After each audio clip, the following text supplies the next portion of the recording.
to another very exciting episode of Red Pill News Live. Oh, you guys, I just finally got my taxes done. If you guys don't know this, business taxes are due a month early this year. Maybe they're always due a month early and I always just take an extension. I don't even know, but anyways, I got them all done, got them over to my accountant. She's sorting everything out. And of course, there is a lot going on in the news. I want to give a big shout out to Dixie. Thank you very much for the can over there on Pill. Thank you to Filter Dog for the can as well. Also, thank you to Misfit Angie correcting the record. She says, apologies, Zach, that Whitmer story yesterday was a total fake. The comments were pure gold, though. I'm sure they were. Oh my gosh, you guys. So it looks like the SAVE Act might be about to be brought to the floor. We'll see what happens. I don't know. So somebody in the chat yesterday said that I sugarcoat things. I'd like to just correct the record. Everything that I say on the show, I truly believe. And it's not that I sugarcoat things. Like, I'm not taking things and trying to make them sound better than they are just to make people feel better about it. I truly am an optimist. I've already lived through my darkest possible timeline. I have seen the world literally crumbling before my eyes, and I survived. I lived through it. I have seen death and rebirth over and over and over again. And I know that the time we are living in is completely different from any time we've been in the past. So do me a favor, hit that like button, help us out by sharing the show, and sit back, relax, and grab your popcorn, because we're going to get into it right after this. So new inflation numbers are out of Washington, and it shows that once again, inflation is on the rise. That's another threat to you, another threat to your savings account, and of course, also your retirement. So you got to ask yourself an honest question here. Does your dollar go as far today as it did 10 years ago? Well, what about 5 years ago, even last year? Then what does the next decade look like for you and your savings? Because if your portfolio lacks exposure to gold, one of history's most reliable economic hedges, it's about time to rethink your strategy, because gold has kept up with inflation, and in many periods, it's actually outpaced it. My friends at Noble Gold Investments specialize in helping people protect their wealth using physical gold and silver. Whether you're going to roll over an IRA or make a direct purchase, their team walks you through the entire process, and they make it super simple. There's no pressure, just education and experience. And right now, all new qualified accounts are going to receive a free 1/10 of an ounce America Gold Eagle as a thank you. To find out, you can visit noblegoldinvestments.com/redpill78 and discover just how easy it is to protect your financial future. Once again, that's noblegoldinvestments.com/redpill78. And when you support my sponsors, you support this channel. All right, gang, welcome back. Thank you very much for joining us. I hope you guys... Oh, that's the wrong button. That is the correct button. Okay, let's try that again. Welcome back, gang. Thank you so much for joining us on here. Yet another episode of Red Pill 78 News. Red Pill News on Red Pill 78, and we have a lot to discuss. So let me just do a quick refresh on my news feed. I want to see if anything interesting came in. I went and took a short 15-minute nap to get myself a little bit of rest and relaxation. And there is some stuff, but no, I don't think it looks like anything I need to cover. So I'm going to transfer that tab over to another screen. And we're going to begin, first of all, with the story that is both sad but also heartfelt. So one of the U.S. soldiers who perished in the recent actions involving Iran and the United States, this man was a man by the name of Lonnie D. Wayman. He's a Navy veteran from Tennessee. I'm sorry, I completely crossed my wires here. This has nothing to do with Iran. He's just a Navy veteran from Tennessee. His name is Lonnie D. Wayman, and he passed away. He had no living relatives to claim his body. There was a funeral that was given for him, and there was a request that was put out to the public, and they were asked to come and just join the funeral and help honor him, because there was going to be nobody there to see him off into the pearly gates. And the community did not disappoint. There were literally hundreds of people who showed up. And the community in Middle Tennessee State Veterans Cemetery came together on Tuesday to lay Lanny to rest. He's a U.S. Navy veteran with no known family members, and he was essentially unclaimed.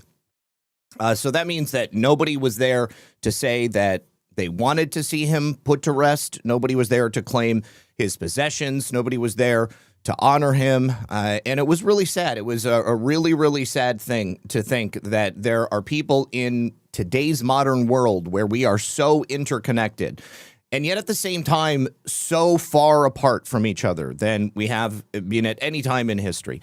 There was nobody there for him. So the organizers invited the entire community, both public and veterans, and many different groups came at 9 a.m.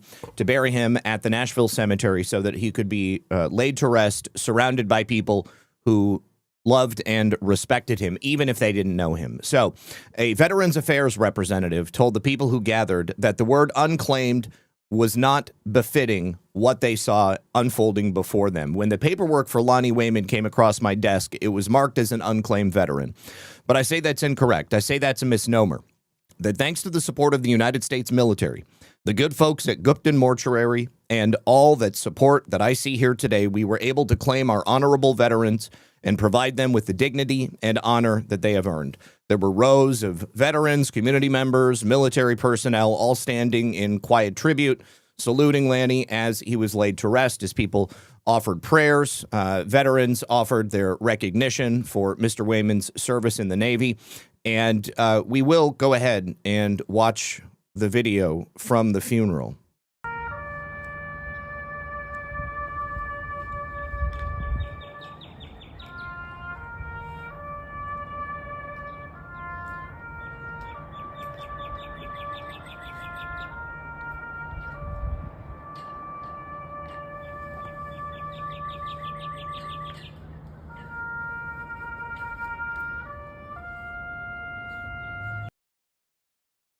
It was a full house. There were so many people that they couldn't fit inside. And there were even more people who arrived as the funeral was beginning. Quite literally, the entire cemetery just packed full of cars.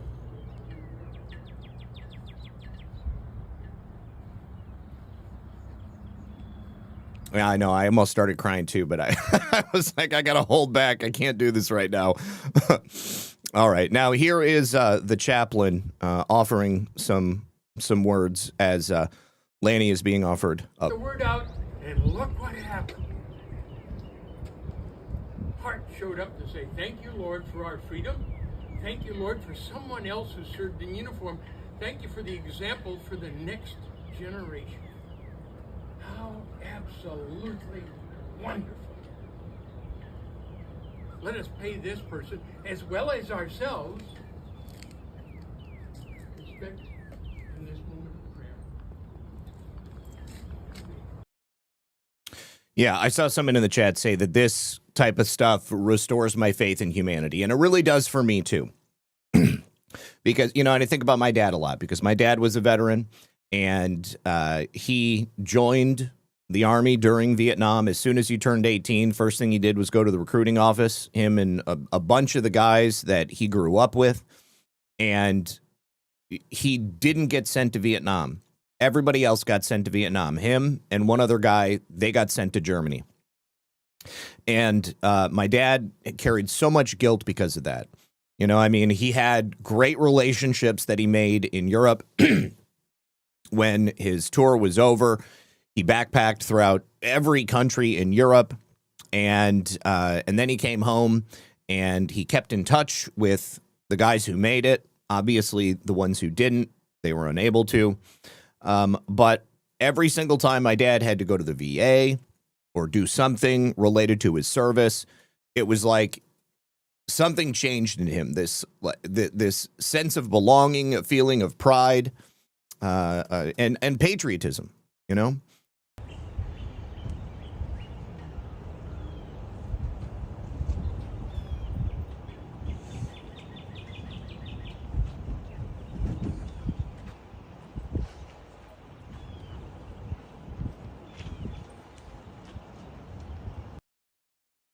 So I love to see it. I mean, obviously, every time we lose somebody, it's horrible. We don't know what happened to Mr. Wayman. I hope that he lived a long and fulfilling life. I hope that he got everything that he ever wished for. And I hope and I believe that he knows that all those people came out to honor him, to see him off into the afterlife. All right. Now, I have a couple of different stories for you about January 6th. And I just want to put this out there before I begin. This story is going to be difficult for me to cover because I actually know someone who's involved in one of these stories. And I saw a comment in my comments yesterday, and I said, well, what's that about? And so I went and did a little digging. And I learned a couple of things yesterday.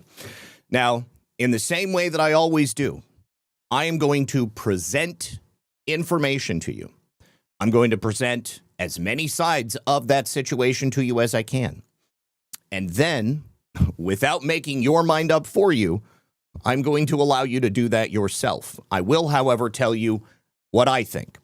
Now, first of all, very recently, this is kind of a slap in the face. The Senate, even though they've been unable to basically do much of anything, all, during President Trump's second administration, certainly they have been lacking in terms of getting his picks confirmed. They've done a couple of things. They haven't passed the SAVE Act yet.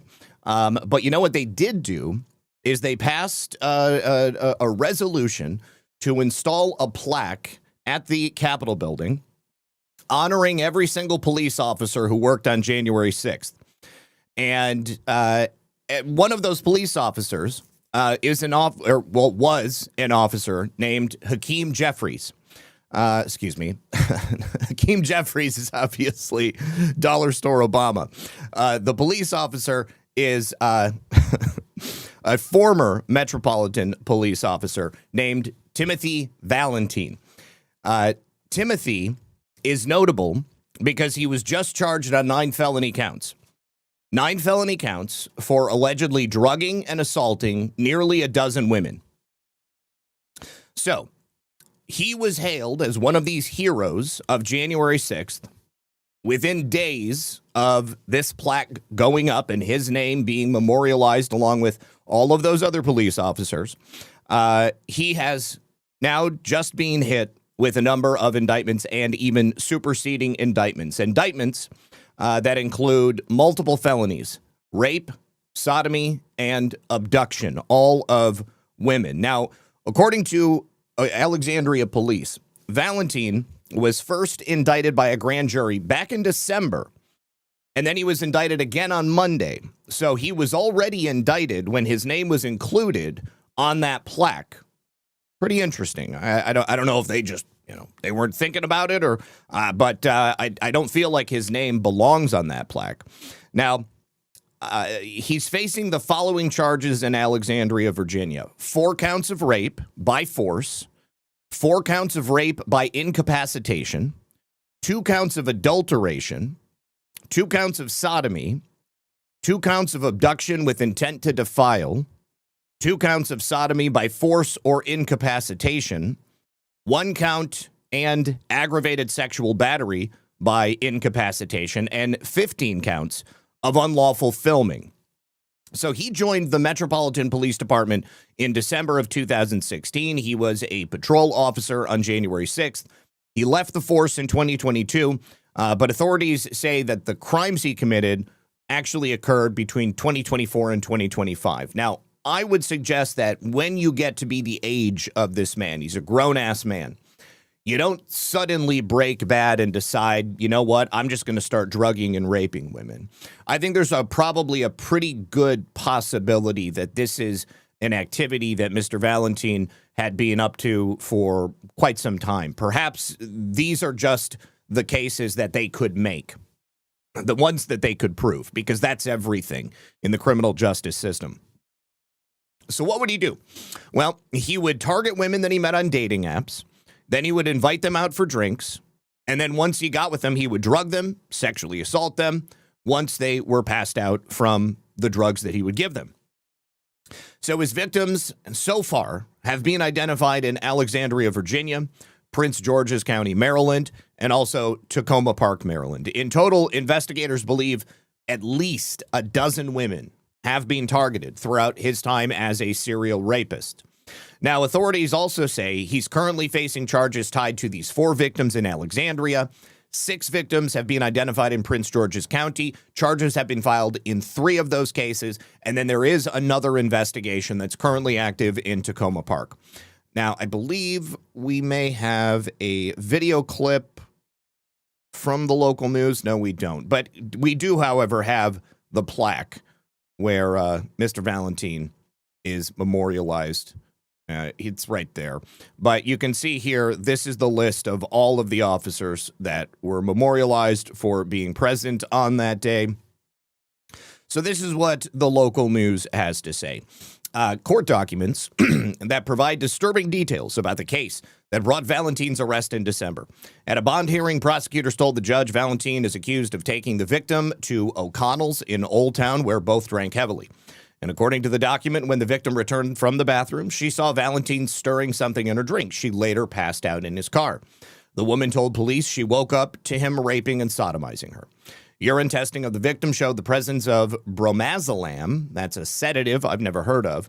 At the bond hearing, Valentine's attorney said the December case said that the case from December was consensual sex, even though he drugged her and then raped her in her sleep.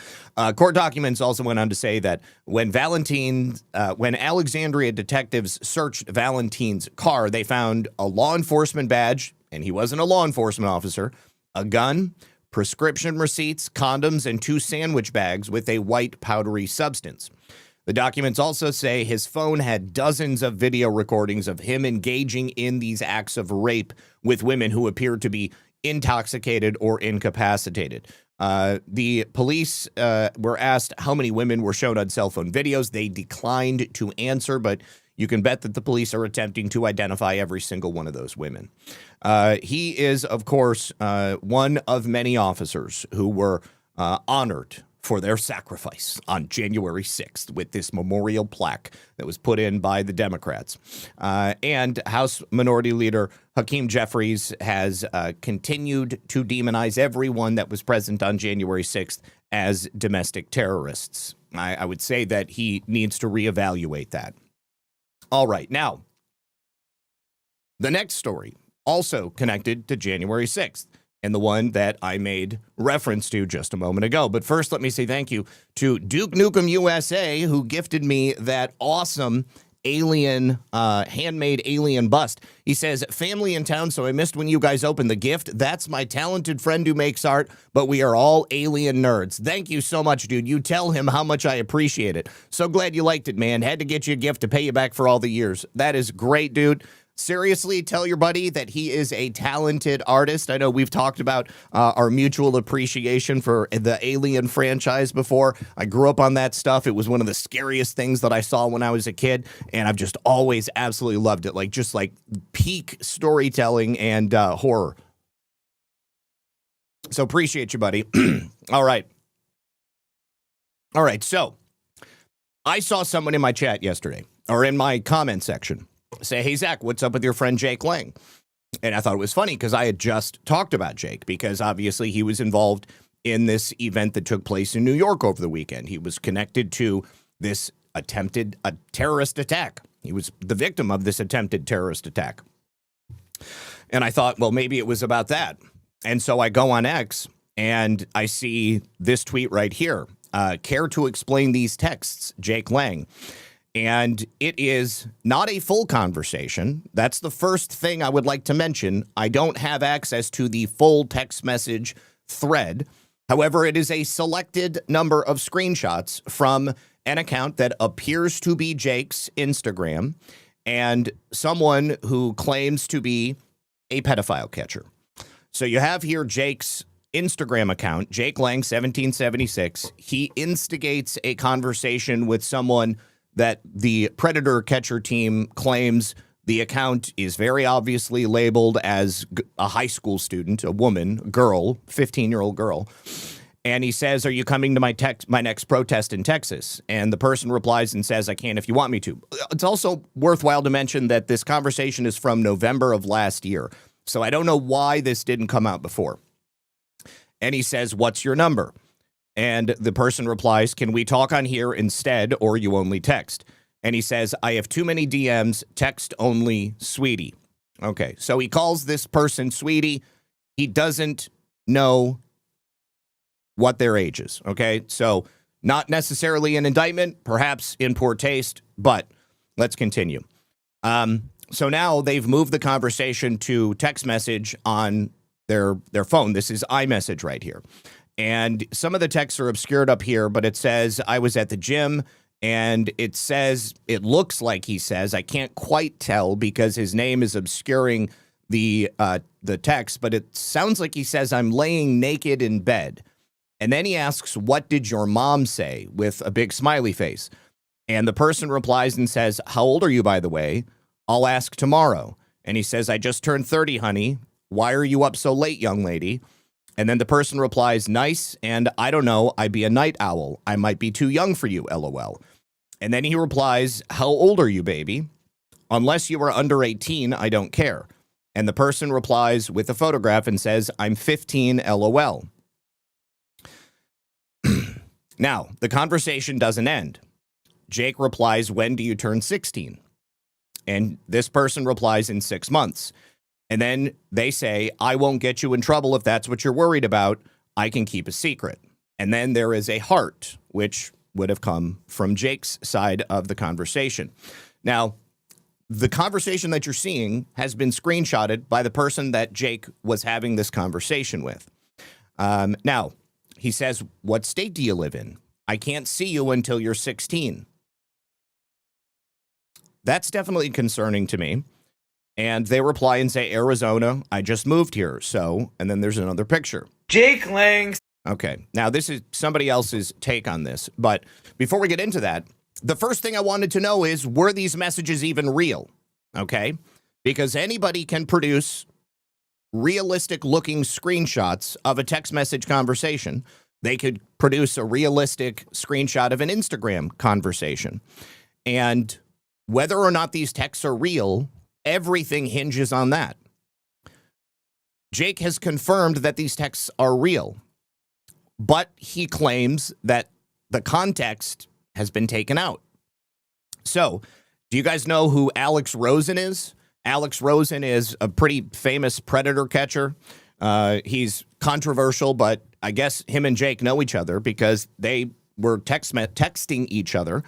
And Jake replies to the guy who posted these messages, and he says, text between Alex Rosen and myself this morning. Nice fake setup groypers, but I wouldn't even allow this person to attend my protests until they were 16.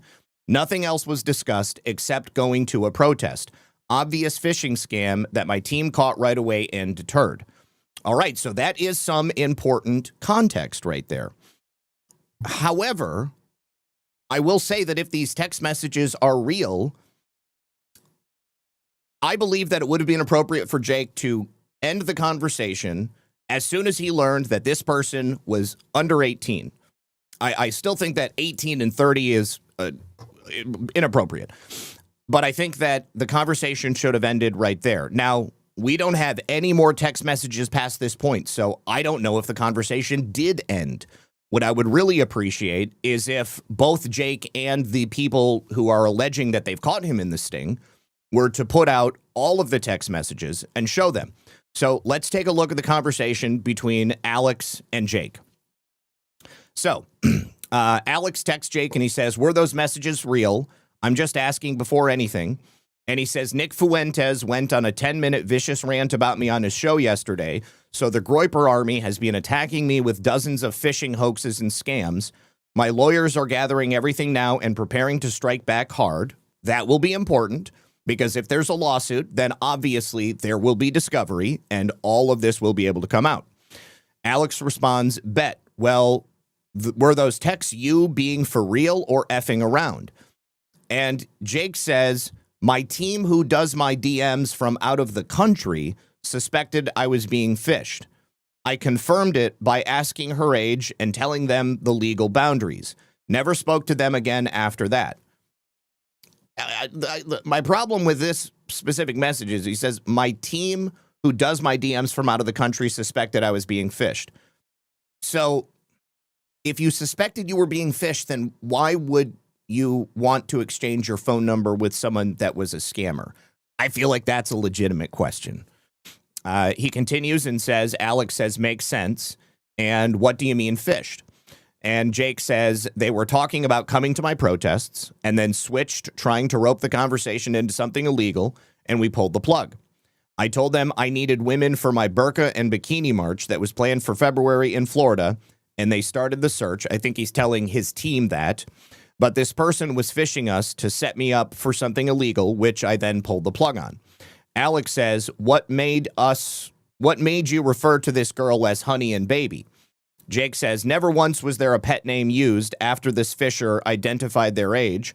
No talks we had other than them coming to the protest. And then Alex says, yup, agreed. Can you send me the full chats from your end? I'd like to see what was said after her age from her end. That guy that fished specifically sets people up for clicks. Jake says, the chat was cleared, but I know for a fact that the last message that was sent said she was the one that said, I can't. Okay. That was sent, was the last message that was sent said, was the one that said, I can't see you. The full text has been posted. So Jake deleted the texts? Why would you delete the texts? I mean, the first thing that anybody should do, if you've even gotten close to being put into a situation like this, is to document and save and make sure that you're going to be protected, because this is not good.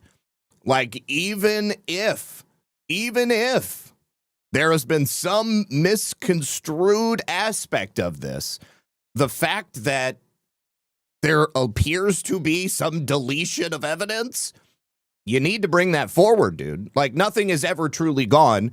If there is a court case, then this would be able to be forensically extracted.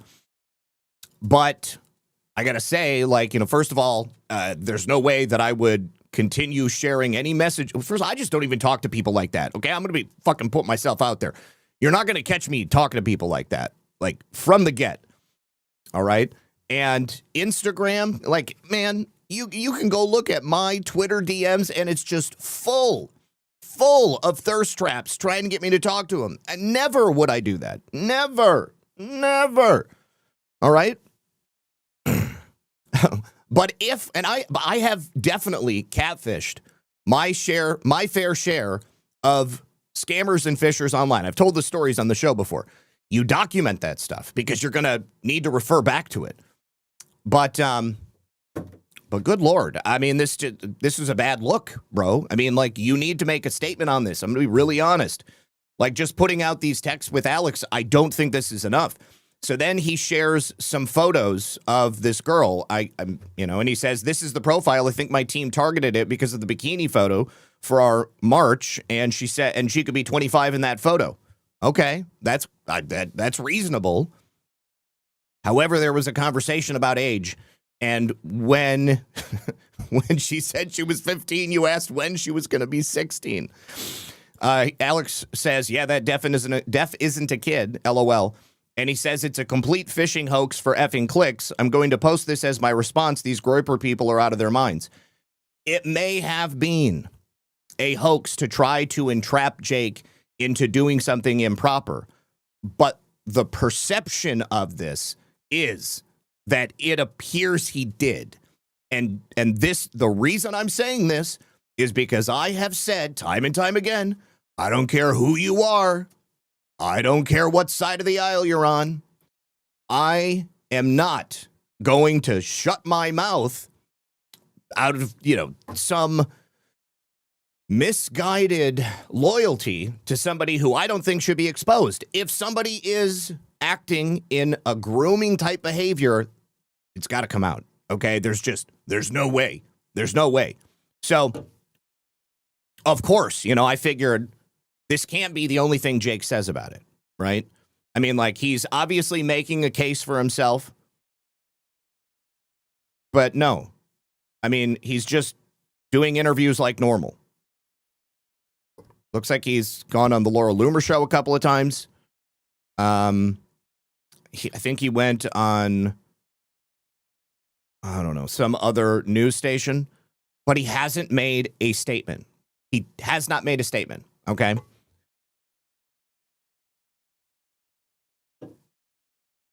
There's a perception that Donald Trump did something wrong in the Epstein. No, there isn't. This is very, very different. This is very, very different. Because in the Epstein files, you've got a random person who was called into a tip line and said, this happened with Donald Trump. The FBI looked into it, and it had zero credibility. You've got people who brought lawsuits against Donald Trump and then had to drop them because they would have been exposed. Jake, in this instance, admitted that these text messages are real. So that's why I'm not saying Jake did this, but I'm saying that the insinuation is that I believe Jake should make a statement about it. Okay, I mean, he hasn't made a statement about it other than to post that text message conversation that he had with Alex Rosen. And that's why I say I want the full chat log from the person who is claiming that they were able to get this situation to occur. Now, I will say this as well. The person who the person who was in the chat with Jake was sending photographs and kind of fishing for Jake to engage in like sexual conversation. That's not how you're supposed to do a sting. So, I mean, like there was an incitement. I will definitely give that. However, I want to see the texts.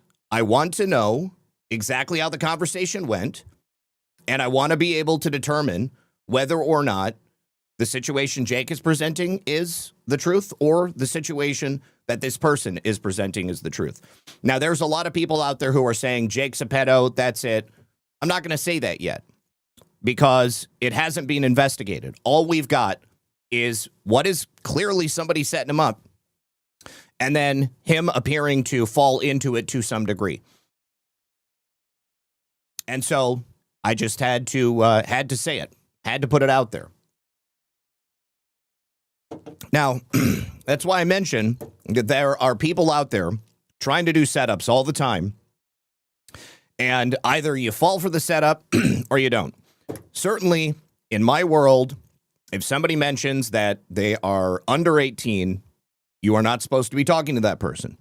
And, of course, obviously, I'm married. But beyond that, it does not appear that the conversation ended, and I think that it needs to be seen. All right. Well, that's really all I can say about it because I'm not willing to immediately jump on the bandwagon and say that Jake needs to be lynched, which is another reason why I would really appreciate it if he made a statement about this. All right. So coming back, this is jumping over to the Epstein files, I should say. Jumping over to the Epstein files. And let me just say this one more time, okay?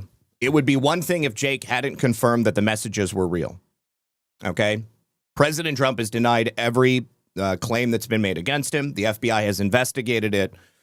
Jake, however, admitted that those messages actually took place, okay? And so that is the difference between the two situations.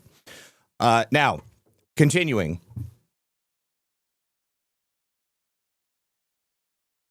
Yes, you cannot convict people based on accusations, which is why I am suggesting that in order for any guilt to be ascribed, there must be an investigation. Now, to be clear, Jake did nothing wrong. Excuse me. He did nothing illegal in that chat. At least I don't know that that's illegal. Like, is it? I don't know. I mean, if there was something illegal in there, then that needs to be taken to the police, and the police and investigators need to make that decision. They need to make that call. But as far as I know, there was nothing illegal specifically that took place because there was no exchange of nude images. There was certainly some inappropriate conversation from my perception of it. But but you can be convicted on accusations, I suppose. And Doxter, again, that's why I'm saying there needs to be a forensic production of that. But also, Jake said that the chat was real. That's where my doubt hinges and why I believe that something should be said. Because if it wasn't for that, if he didn't say that the conversation actually happened, well, then it would be something else. But he didn't know. He didn't meet her, and she is not real. No, but this is exactly how predator catcher operations work. All those guys that you see getting arrested on the videos, they're talking to somebody who isn't real, who isn't underage, but they believe that they're underage. And then they engage in a conversation to meet them in person. And again, Jake didn't do that. He didn't meet somebody. He seemed to be making plans to meet somebody when they were 16 from the looks of the text messages, which is why the actual text messages need to be released, not simply some screenshot. Now, I did put those through an edit checker to see if the images appeared to have been edited in Photoshop or something like that. And they didn't appear to be edited in Photoshop. Now, there could be some other sophisticated means of doing so that I'm not aware of yet, and I don't have access to. So, again, before I pass judgment, ultimately, there needs to be a production of these messages in a forensic form. And that's as far as I can go with it. All right. Now, moving on to a story from the Epstein world that we need to follow up on. You may remember those Israeli real estate brokers, the three brothers, Oren, Alan, and Tal Alexander. They were being tried in New York on sex trafficking charges, and they also came up in the Epstein files. In a number of accounts from Epstein victims, these men were at Jeffrey Epstein's home, and during some type of a party, they took two underage girls upstairs and then proceeded to rape them. These men had been drugging and transporting women across state lines, sex trafficking women and girls for years. And they were not only bringing them along with them, but these women were held under duress. They were physically restrained. They were sexually assaulted. They were drugged. And they are now going to prison. Now, Shadow of Ezra says that they have some link to Jared Kushner. They're in New York. They're, real estate brokers. I don't know what that link is. I've never come across that link. However, again, in the world of New York business, you can have a link to someone and not be friends or go to Christmas at their house or something like that. But these guys are all going to prison. Three wealthy brothers, including two of New York's top real estate brokers, were found guilty of sex trafficking charges on Monday. Oren, Tal, and Alon Alexander all faced allegations they lured women and girls to exclusive parties where they drugged and raped them. The brothers had each pleaded not guilty to all charges in an indictment alleging trafficking and other criminal conduct related to 7 victims. Over the course of a 6-week trial in Manhattan federal court, 11 women testified that one or more of the brothers sexually abused them. In his closing argument on March 3rd, prosecutor Andrew Jones said the brothers masqueraded as party boys, but really were predators. Defense lawyers acknowledged that the brothers had discussed sex among themselves in crass terms. However, they argued the sexual encounters at issue were consensual. Oren and Tal Alexander co-founded the luxury real estate brokerage Official, while brother Alon was an executive at a private security company. An attorney for Alon Alexander said they disagreed with the jury's verdict and planned to appeal. Attorneys for Oren and Tal did not immediately respond to a request for comment. All right. Now, they are quite literally facing... Three wealthy brothers They are quite literally facing spending the rest of their lives in prison. And based upon the number of charges they had against them, based upon the number of victims, these guys are not going to see the light of day. And I could not be happier about it. All right. Now, we also have a situation in New York where a famous rapper, I guess named Jimmy Francois, also known as Bentley Bugs, has just been arrested and charged in federal court in Brooklyn. He was sex trafficking a 16-year-old girl, also using force, threats, and coercion to exploit her. You can see here in his social media posts, he's wearing just ostentatious, iced out diamond and maybe silver, white gold, platinum, not sure, necklaces with these enormous, obnoxious charms on them and carrying a stack of money. Here he is in another image standing in front of a Cybertruck doing the exact same thing. He's 37 years old. He's from Elmont, Long Island, and he's looking at 6 counts for the alleged sex trafficking, which took place over a 3-month period in 2024. Now, this has been posted by Immigration and Customs Enforcement. U.S. Attorney's Office for the Eastern District of New York is the location where they're charging him. Apparently, Francois preyed on this vulnerable teenager because of her age. Her identity is not being revealed. She's just a Jane Doe. It took place between June and August of 2024. Now, I guess he's not that big of a rapper. Maybe he's just a sex trafficker and a drug dealer or something like that. Because, I mean, I couldn't even tell you how much money that dude has around his neck right there. But those are a lot of diamonds. If they're real, I suppose they could be fake. I don't know. I'm not too close, obviously. Over in this image, it does look more like it's gold. But you know, those guys like this, they like to throw their cash around. And that is a lot of money. That's a big stack right there. Maybe they're all 20s. Even if they're all 20s, that's thousands of dollars right there. All right, so he was an aspiring rapper, and he transported this minor across multiple states, forcing her to engage in commercial sex acts with multiple clients daily. So he was aspiring. No, TNTND says, I wasn't attacking you. I'm just sick of hearing people bashing Christians, somebody standing up against the Muslims. No, absolutely. I take no offense. And you had valid points. And the reason it was obviously a difficult thing for me to talk about is because I know Jake. All right. I never would have thought something like that was in his heart. But obviously, I feel like, he should make sure people know that if that's the case, or if it isn't, I apologize. I mean, just like get it out of the way. But also, of course, if it's true, it makes other people look bad. And of course, that will be used against people. And that definitely would upset me. So I appreciate you saying so. I know that, you weren't attacking me. And I want to be clear that I'm not attacking Jake either. It's just if I did not cover that story and I didn't at least, put it out there and say, this is what is being said, then I know that there would be people who'd be like, why are you covering this up? And that's certainly not what I want to do.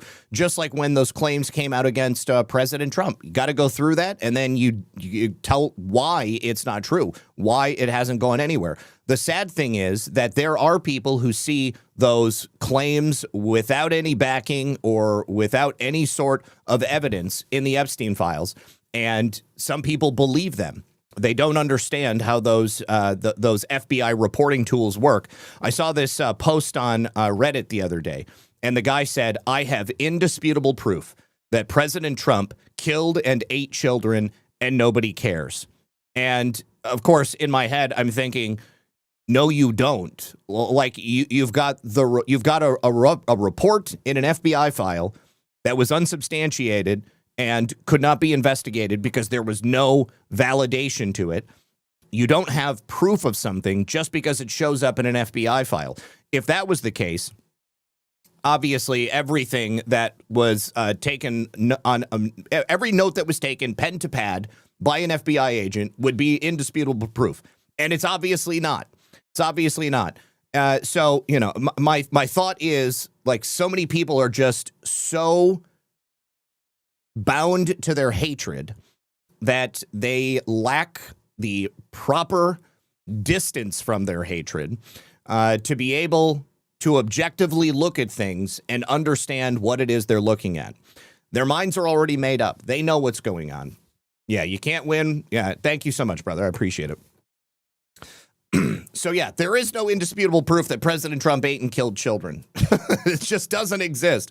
So people like that, they're going to believe what they're going to want to believe.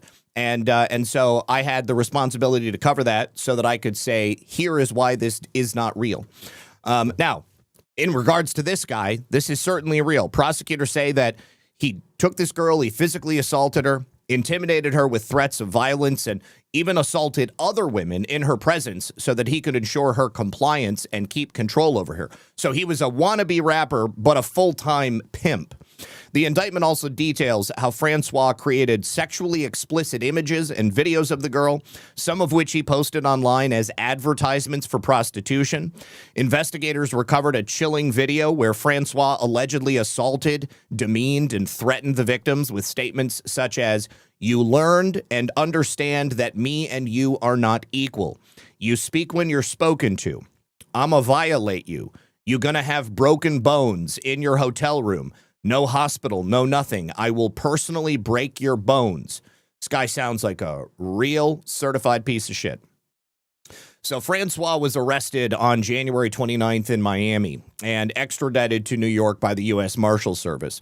If he is convicted, and I would imagine he probably will be, he's going to be facing a mandatory minimum sentence of 15 years in prison up to life in prison. As alleged, the defendant's exploitation and trafficking of an innocent teenager across state lines and over the course of multiple months can only be described as depravity in its most vile form. He hid his dark life of threats and abuse behind a facade of power and luxury. Together with our law enforcement partners, HSI New York is wholeheartedly focused on protecting victims as we relentlessly pursue those who dehumanize and debase them for their own selfish gain and satisfaction. That's a quote from HSI New York Special Agent in Charge Alfonso. The case is currently being prosecuted by Assistant U.S. Attorney Rachel A. Bennick and Molly Delaney from the Human Trafficking and Civil Rights Division. Yes, I need to go back and read these rants. I'm sorry, guys. Let me see. Lee Walden, hi, Zach. Does the J6 memorial plaque include the asshole that shot Ashley Babbitt and the bitch that murdered Miss Boylan? Asking for a friend. It includes all of them, Lee, unfortunately. Thank you, sir. G. Fontez says bromazolam is a powerful synthetic designer benzodiazepine. It sounded like a benzo. So strong it's never been approved for any medical use. That really says something about it. Wow. Okay, so he's got to get it like off the internet or something? And then Lee says, Zach, don't misunderstand. Did you see my rant, the J6 plaque? Yeah, I didn't, but I knew that I needed to go back there. I just wanted to get through that story. So thank you very much, Lee. I appreciate it. All right.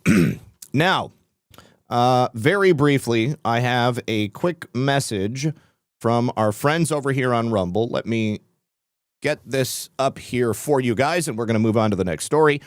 As you are all well aware, banks are not your friends. They can freeze your accounts. They can shut off your cards. They can lock you out of your own money. They can do it overnight because banks do not protect you. They control you.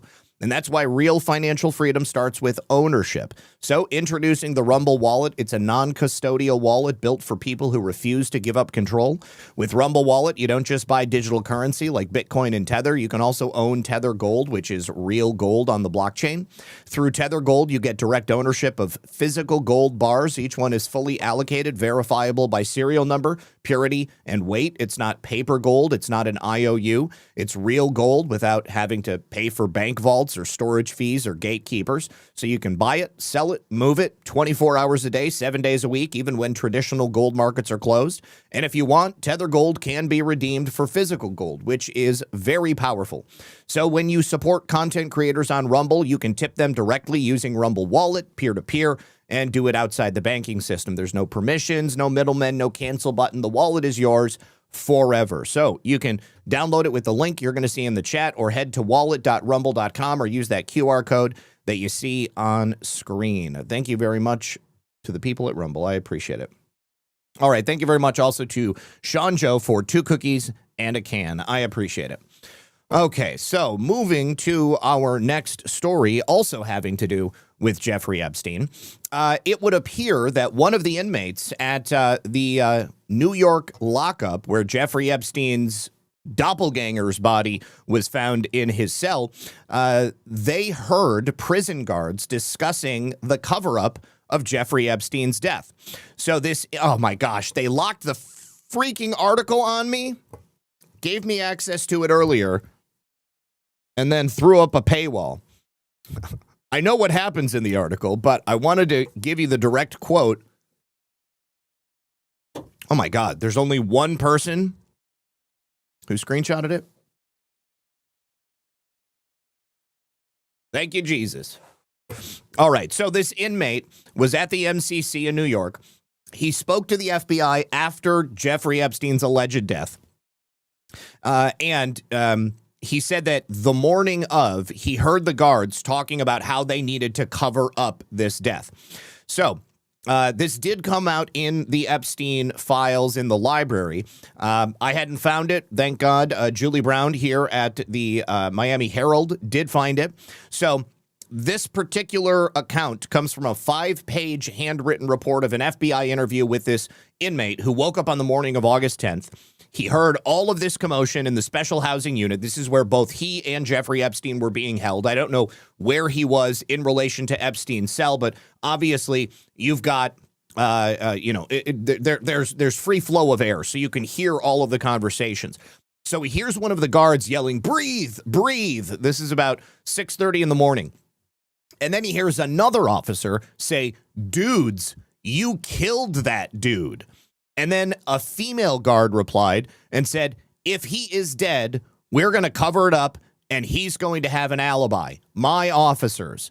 The FBI says that the inmate claims this whole thing was heard throughout the entire wing. He wasn't the only person who heard it.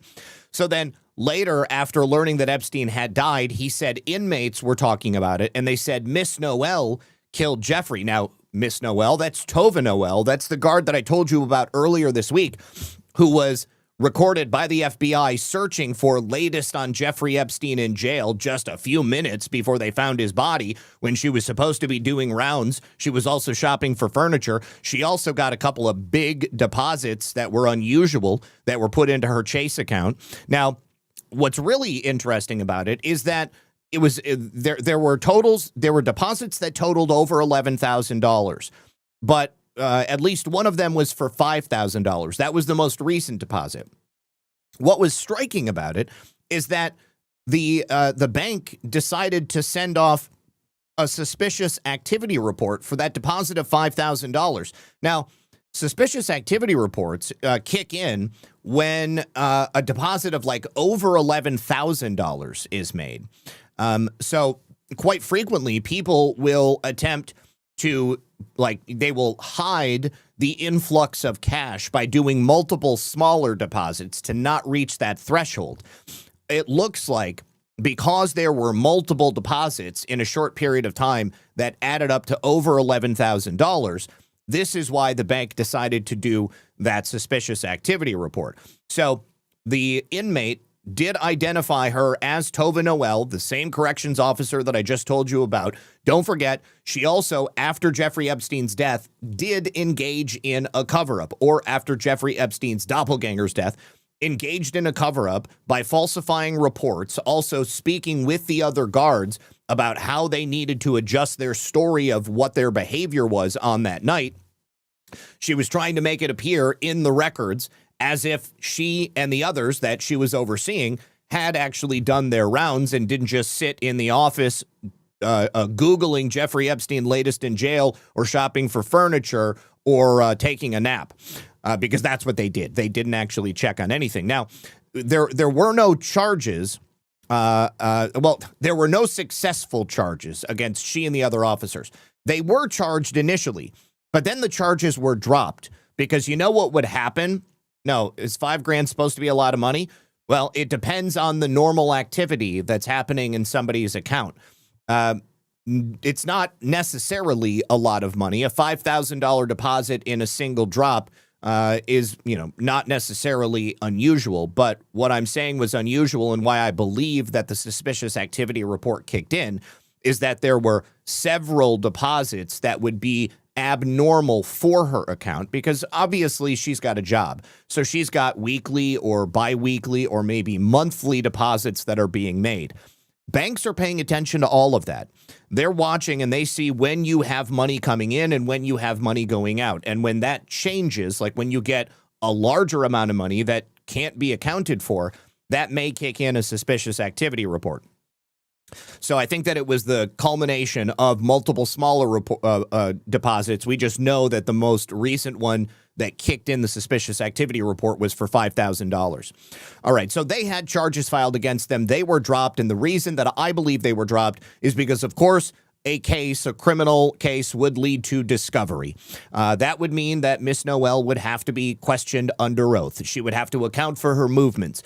And, of course, there was a concerted effort, not just amongst the guards in the MCC and the Bureau of Prisons, but I would also suggest in the Department of Justice and the FBI, all of them, to cover up whatever happened in that jail on that day. Now, they did lose their jobs. They got fired, which, I guess is cool, but I really would have liked to have seen charges brought against them. The inmate himself, and this is worth mentioning, the story has never been substantiated because, of course, Miss Noel is not going to admit to having conversations with the other guards about how they're going to engage in a cover-up. That would basically put her in jail for conspiracy. She's got a Fifth Amendment right.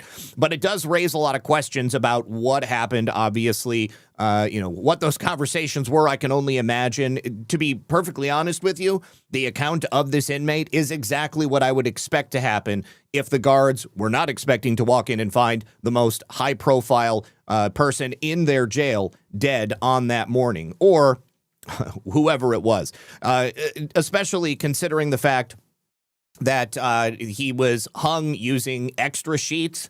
Nobody had extra sheets. They don't just hand out extra sheets. It's also the special housing unit, so there's nobody else that's supposed to be there with Jeffrey Epstein at that time.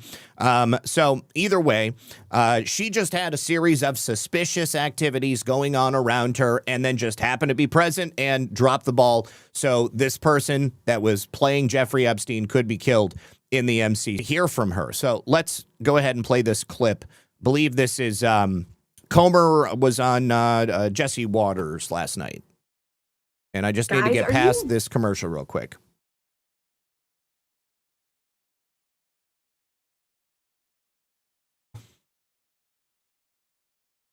All right, so what are the questions that they should ask her? Well, certainly they're going to want to ask her about her suspicious activity report that they filed.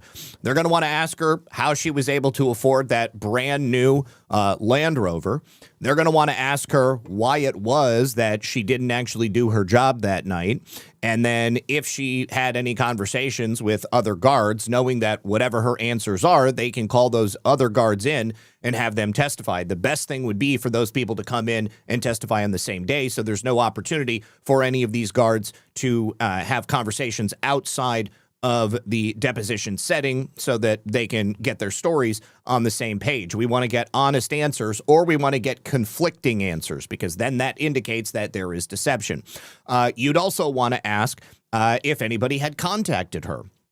Were you ever offered money to not do your job that night so that something could happen? Maybe they would want to ask her about that 4chan post, the 4chan post that claims that Jeffrey Epstein was spirited away in the middle of the night. Maybe they'd want to ask about the non-working cameras in the MCC. How in the hell in the 21st century do we have a Bureau of Prisons facility housing some of the most important inmates in the entire system, the entire criminal justice system, and they just happen to have an antiquated and non-working security system?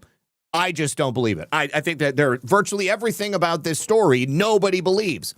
And I think that at this point, even the committee doesn't believe it. It's really interesting because James Comer gave another interview the other day, and he said, he didn't name anybody specifically, but he said, I believe that most of the members of the committee do not believe Jeffrey Epstein killed himself, which is great.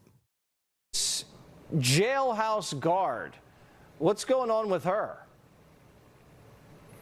Well, the recent media reports, what you just said, is very concerning, especially the suspicious activity report on a $5,000 mysterious deposit that she had. And the reason that stands out to me, Jesse, is because very seldom are suspicious activity reports even reported for sums less than $10,000. So that's a mystery there, and that's something that, according to the DOJ documents, they never looked into, never asked her about. So because of this, because of the media reports, and because of the fact that, honestly, most people on the committee aren't confident 100% that Epstein's death was by suicide. We're going to ask Ms. Noel to come in for a transcribed interview. Again, no one's accusing her of any wrongdoing, but we have a lot of questions about Epstein, questions about who else was involved in abusing girls. Why did the government not do a better job of investigating and prosecuting Epstein when they had a chance years before they finally convicted him? Was Epstein a spy? Was our government involved in any way, shape, or form in trying to destroy evidence or hide evidence yes. four properties? And now, was Epstein's death a suicide, as the government has reported, or was there some other mysterious factor involved in his death? So, again, no one's accusing this prison guard of any wrongdoing, but I will announce tonight on your show, we are going to ask her to come in and sit for an interview because we have a lot of questions. So now, to be clear, do I believe that Tova Noel is some brilliant mastermind who orchestrated an operation to either remove Jeffrey Epstein or have him killed or have whomever killed in his place? Absolutely not. I believe that this woman would be the lowest rung on the totem pole in a much grander conspiracy. Do I think she's going to have answers to most of the things that James Comer is questioning about? Probably not. She'll probably answer with a bunch of I don't knows or that's outside of my pay grade or something like that. However, if there is anything that she does know that perhaps she shouldn't know, or if she saw anything like perhaps people coming in and removing Jeffrey Epstein, if she was, quietly suggested to her that she not do her rounds for whatever reason, all of those things are highly relevant and could lead to additional lines of inquiry. So for the sake of full transparency, I believe it's necessary to have her questioned under oath. I would also like to know how the process went for the charges that were filed against her and then dismissed. What were her conversations with the Southern District of New York like? Who was the prosecutor that was filing those charges against her? Who were the people that she actually interacted with at the SDNY? There are quite a few questions that I think would be worth asking her. Now, my buddy Jeff over here says, have you seen city working environments in NYC? I have. It's a shithole. I know it's a shithole, Jeff. However, this is a federal facility, so this is not like a New York City facility. So there's more money, operating capital, and I would imagine there should be higher standards. I realize the MCC is a total shithole. Everybody, you're not going to get me to argue against that. But it's sort of a larger argument that things should be better. Obviously, a lot of people in these bureaucratic positions will funnel money from places that it is needed so that it can be used for other things, which means that some of these essential infrastructure items like the security system might go ahead and suffer. However, it worked for all the rest of the time. It just happened to not work right then. So at this point, it's unlikely that we're going to get the answers that I'm asking for. But certainly I want pressure to be put on those who may be somewhat closer to the truth of that. So very happy to hear that she's going to be coming in. Now, James Comer is also currently in communication with Pam Bondi and Howard Lutnick about having them come in for their on-the-record depositions. Now, he spoke earlier today because a Jeffrey Epstein associate was on Capitol Hill for his testimony. That is Jeffrey Epstein's 25-year accountant. Now, if anybody has information related to Jeffrey Epstein's finances and the comings and goings of expenditures, that is going to be that man right there. Obviously, Howard Lutnick, there are more questions, especially considering his initial framing of his relationship with Jeffrey Epstein and then it coming out that that was a lie. Of course, he did have some type of a relationship with him. So there are a lot of questions that Howard Lutnick needs to answer for. Also, of course, a picture came out of what appeared to be him and his kids on the island with Jeffrey Epstein and Jean-Luc Brunel. I would imagine that was from the same trip that was referenced in that email, which he and his family appears to have come for lunch and then shipped off on their own private yacht. But either way, questions need to be answered.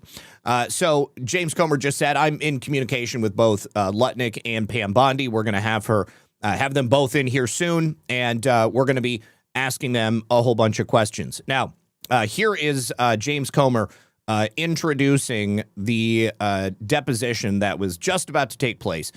This is Richard Kahn. That is the accountant in question. I think I need to refresh. Our objective on the Oversight Committee is to get the truth to the American people. We're doing everything we can to work with the Department of Justice to release all the documents. We have... Okay, so wave the flag. That I explained the $10 thing here on the show before. That is a unique New York City paperwork glitch. The sale of those homes, I don't know about any other home. I only know about the initial home that Howard Lutnick purchased. That $10 refers to the transfer of the deed. There was actually a multi-million-dollar exchange of funds. It's also really worth mentioning that Howard Lutnick did not buy the home from Jeffrey Epstein. He bought the home from an LLC that had no association with Jeffrey Epstein publicly. There were several corporate layers between Jeffrey Epstein and the owner of that home, and there is nothing to indicate in any evidentiary sense that Howard Lutnick was aware that Jeffrey Epstein had anything to do with that property, or that he was purchasing it from Jeffrey Epstein in any way. I went through all of the documents here. Jeffrey Epstein didn't sign the mortgage agreement. He didn't sign the transfer or anything. It was the registered agent for that LLC. And again, the $10 refers to the transfer of the deed. And you'll see that on any of those properties that are going to be transferred in New York City. I don't know about the other property, but I will go ahead and look into it. And here's the thing. You know, even if Howard Lutnick ended up on Jeffrey Epstein's island with his family, he didn't go alone, and I have a really hard time believing that he took his kids there for a casual molestation on a Saturday. And I've said this before, but the world that Jeffrey Epstein moved in was rather small. Of course, he had his collection of probably elite pedophiles and people that he had blackmailed and compromised. And then there were the other people who were also just kind of at the same strata, the sort of wealthy money movers operating and moving around New York City. So, there were people that Jeffrey Epstein would undoubtedly interact with that he had not compromised. And those people may or may not have heard rumors about who Jeffrey Epstein was and what he was doing behind the scenes. But, there's also the presence of the fact that Jeffrey Epstein was Jewish, Howard Lutnick was Jewish, and certainly the Jewish community moves amongst themselves, and especially at that level as well. So I do myself have hope for Howard Lutnick, and this is the reason why I believe it's so important for him to come in and answer these questions. Why was it that, he felt the need to lie about this? I mean, he was fairly convincing when he told that story about how he said, I will never speak to that man ever again. There's also the possibility, and, perhaps people will say that I'm reaching here, but I try to think about as many different possibilities and contingencies as possible. I think about, what may be happening, especially in that sort of elite money world. And Howard Lutnick, once he found out he was living next door to Jeffrey Epstein, if he did have some indication that Jeffrey Epstein was a bad guy, does he want to blow his entire life up? I mean, there's a phrase, the banality of evil. All right. A lot of evil things are allowed to occur because people don't have the courage to do what's right. Oftentimes, that's because they want to protect themselves and their families. So they look the other way. All right. Or they don't say anything, or they don't want to get involved because they don't want to blow up their own life. I think that's a distinct possibility with Howard Lutnick as well. So we'll see. We also, continuing. Subpoenaed and successfully released all the documents with the estate. We're bringing in anyone that we feel has any information that will be helpful to our investigation, and hopefully we'll be able to get the truth to the American people and provide some type of justice for the victims. Our objective. All right. Now, a little bit later, James Comer came back out and gave some information from Mr. Khan's testimony. And most importantly, Mr. Khan became the fifth witness to come before the committee that has fully exonerated Donald Trump of any involvement with Jeffrey Epstein's various activities. So, of course, that person I saw on Reddit won't take this seriously. Only the ramblings of a madman and someone who probably was just looking to get something on the record to say that Donald Trump was a bad person. First of all, Mr. Khan's answering every question thus far. He's completed 2 full hours of depositions. I would say we are possibly at the halfway point. It could last more than. I like fish. Yes, thank you. You're correct. Epstein, as a predator, would have had normal interactions with normal people. That's kind of essential for taking advantage of people. Exactly. Like I said, Jeffrey Epstein had his circle of people who were perhaps blackmailed, compromised, or enjoyed the same activities as him in private. And then there was a whole world of normal people out there, business, banking, wealthy New Yorkers, Jewish New Yorkers who also happen to be wealthy. All of these circles are going to be interacting with each other at different times. But because you come across people, it doesn't mean that you have the same interests or associations as them. In 4 hours, but he confirmed there were 5 clients that paid money to Epstein, and that was 5 clients that paid money to Epstein. All right. Now, I would suggest that the money that was coming and going to Jeffrey Epstein may have been through a number of different avenues. Certainly, this would be what Richard Kahn had access to and what he was doing record keeping for Jeffrey Epstein for. If Jeffrey Epstein was some type of an intelligence asset or, say, a blackmail broker for multiple intelligence agencies around the world, I'd say it's probably pretty likely that he had some numbered Swiss accounts or bank accounts under different names that wouldn't easily be directly connected back to him. Les Wexner, Glenn Dubin, Stephen Sinofsky, the Rothschilds, and Leon Black. We've already deposed Wexner, and we're going to be deposing Leon Black very soon. Mr. Khan testified under oath because the Democrats asked this question, that he had never seen any type of transaction to Trump or anyone in his family. That makes the 5th witness now that's testified under oath that they've never seen any involvement by Donald Trump or their family. That includes Khan, Bill Clinton, Wexner, Acosta, and Barr. So I know that's the obsession of a lot of the media with respect to the Epstein investigation, but I will again remind you, the investigation's about getting the truth to the American people, trying to figure out how the government failed, answer questions we all have. Was he an agent? Was our government involved in any type of cover-up in any way, shape, or form? And, finally, what can be done to prevent this from happening in the future? So you know what they need to do, and I'm just going to put it out there, and I hope Tulsi Gabbard hears this through the ether. I hope that God puts this thought in her head. Tulsi Gabbard is the one who needs to be involved in this investigation, because what they've brought forward so far is information, records that were held by the FBI and the DOJ. The really incriminating stuff may or may not be in the hands of the Central Intelligence Agency.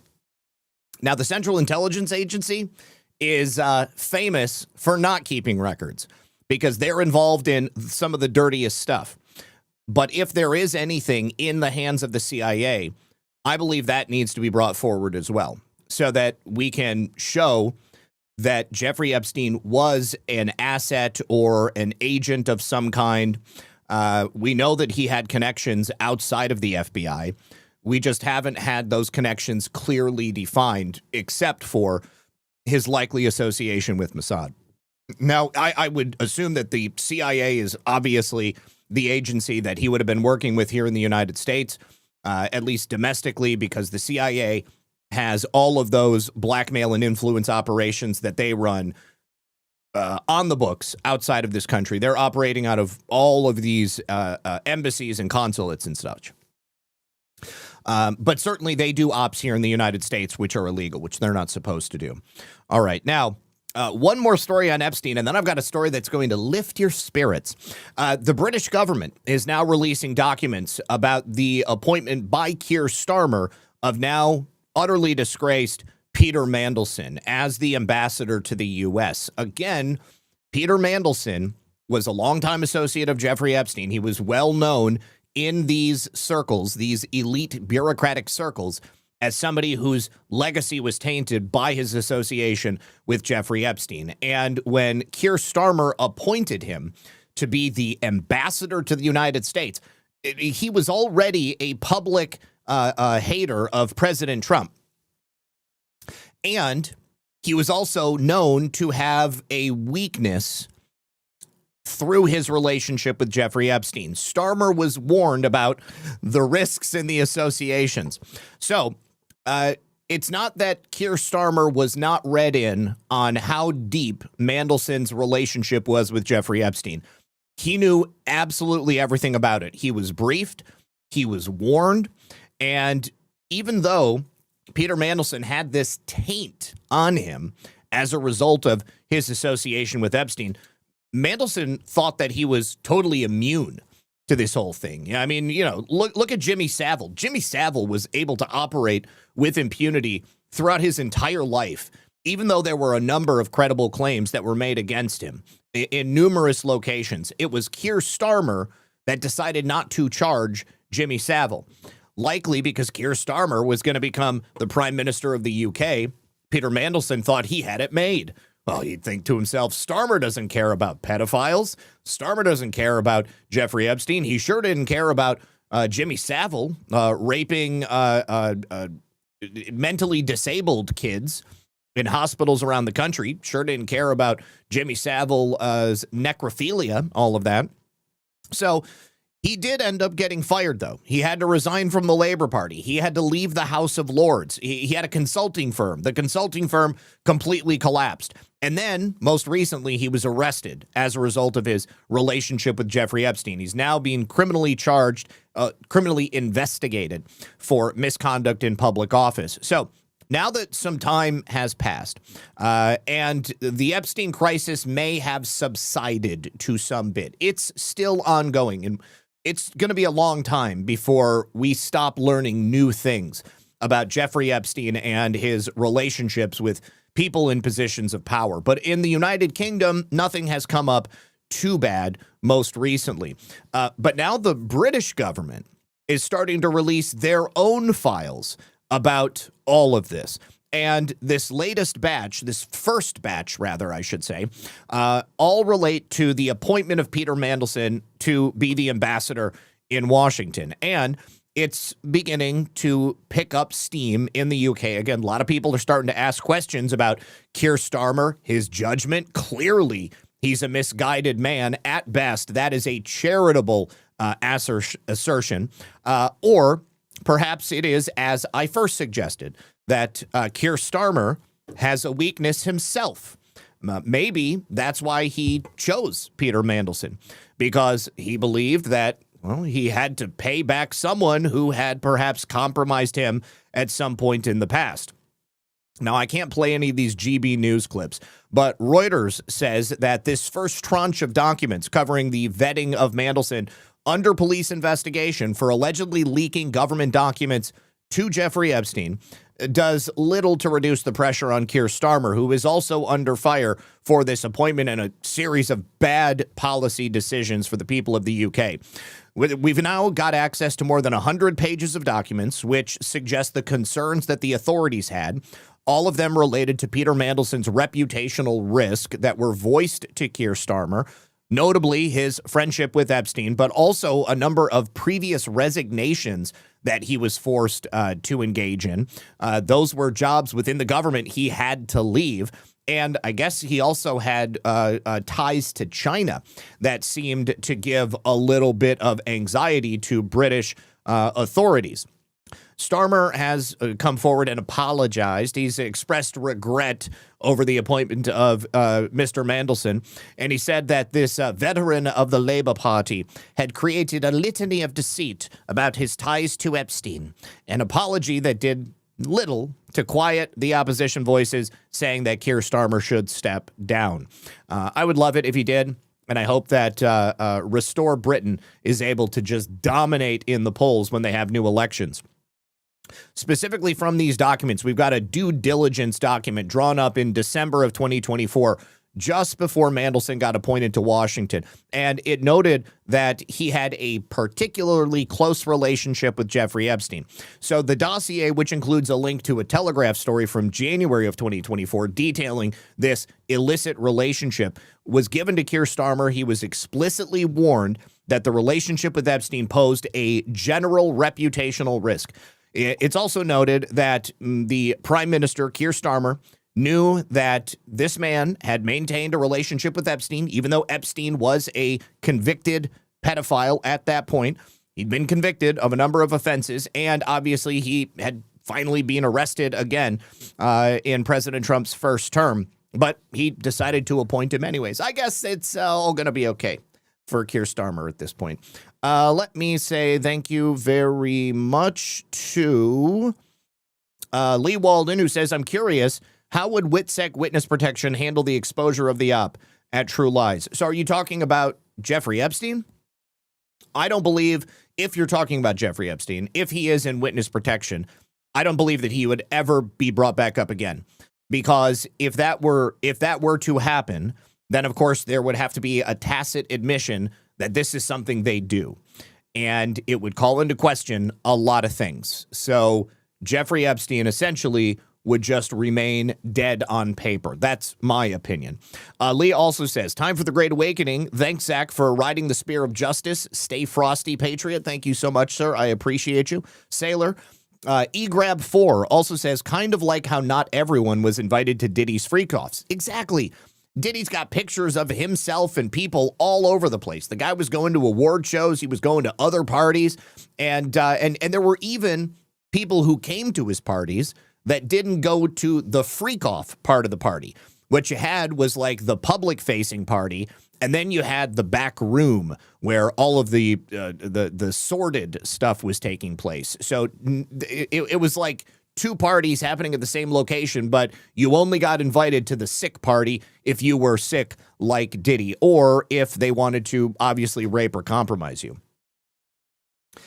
Yes, witness protection is witness protection. All right, now, this is the story that I wanted to show you guys. It's actually an update on a story I brought you some time ago. Do you remember this woman at Miss Mendez on TikTok? She's a fellow Floridian from Sarasota.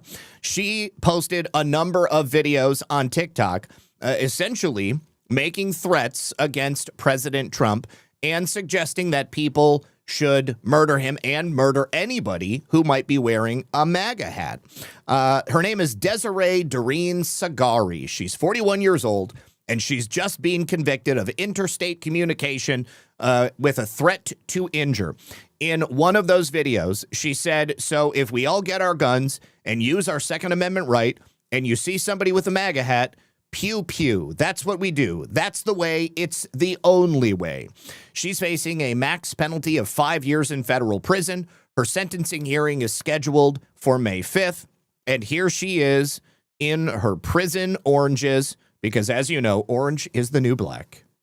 See MAGA, pew, pew, MAGA, see MAGA, pew, pew. Okay, guys, so I would like to start a new movement called See MAGA, MAGA, because people like that respond to fear and terror and aggression, not logic. Dumb bitch. She said terror. You remember, Lisa? I showed you this video in our bedroom.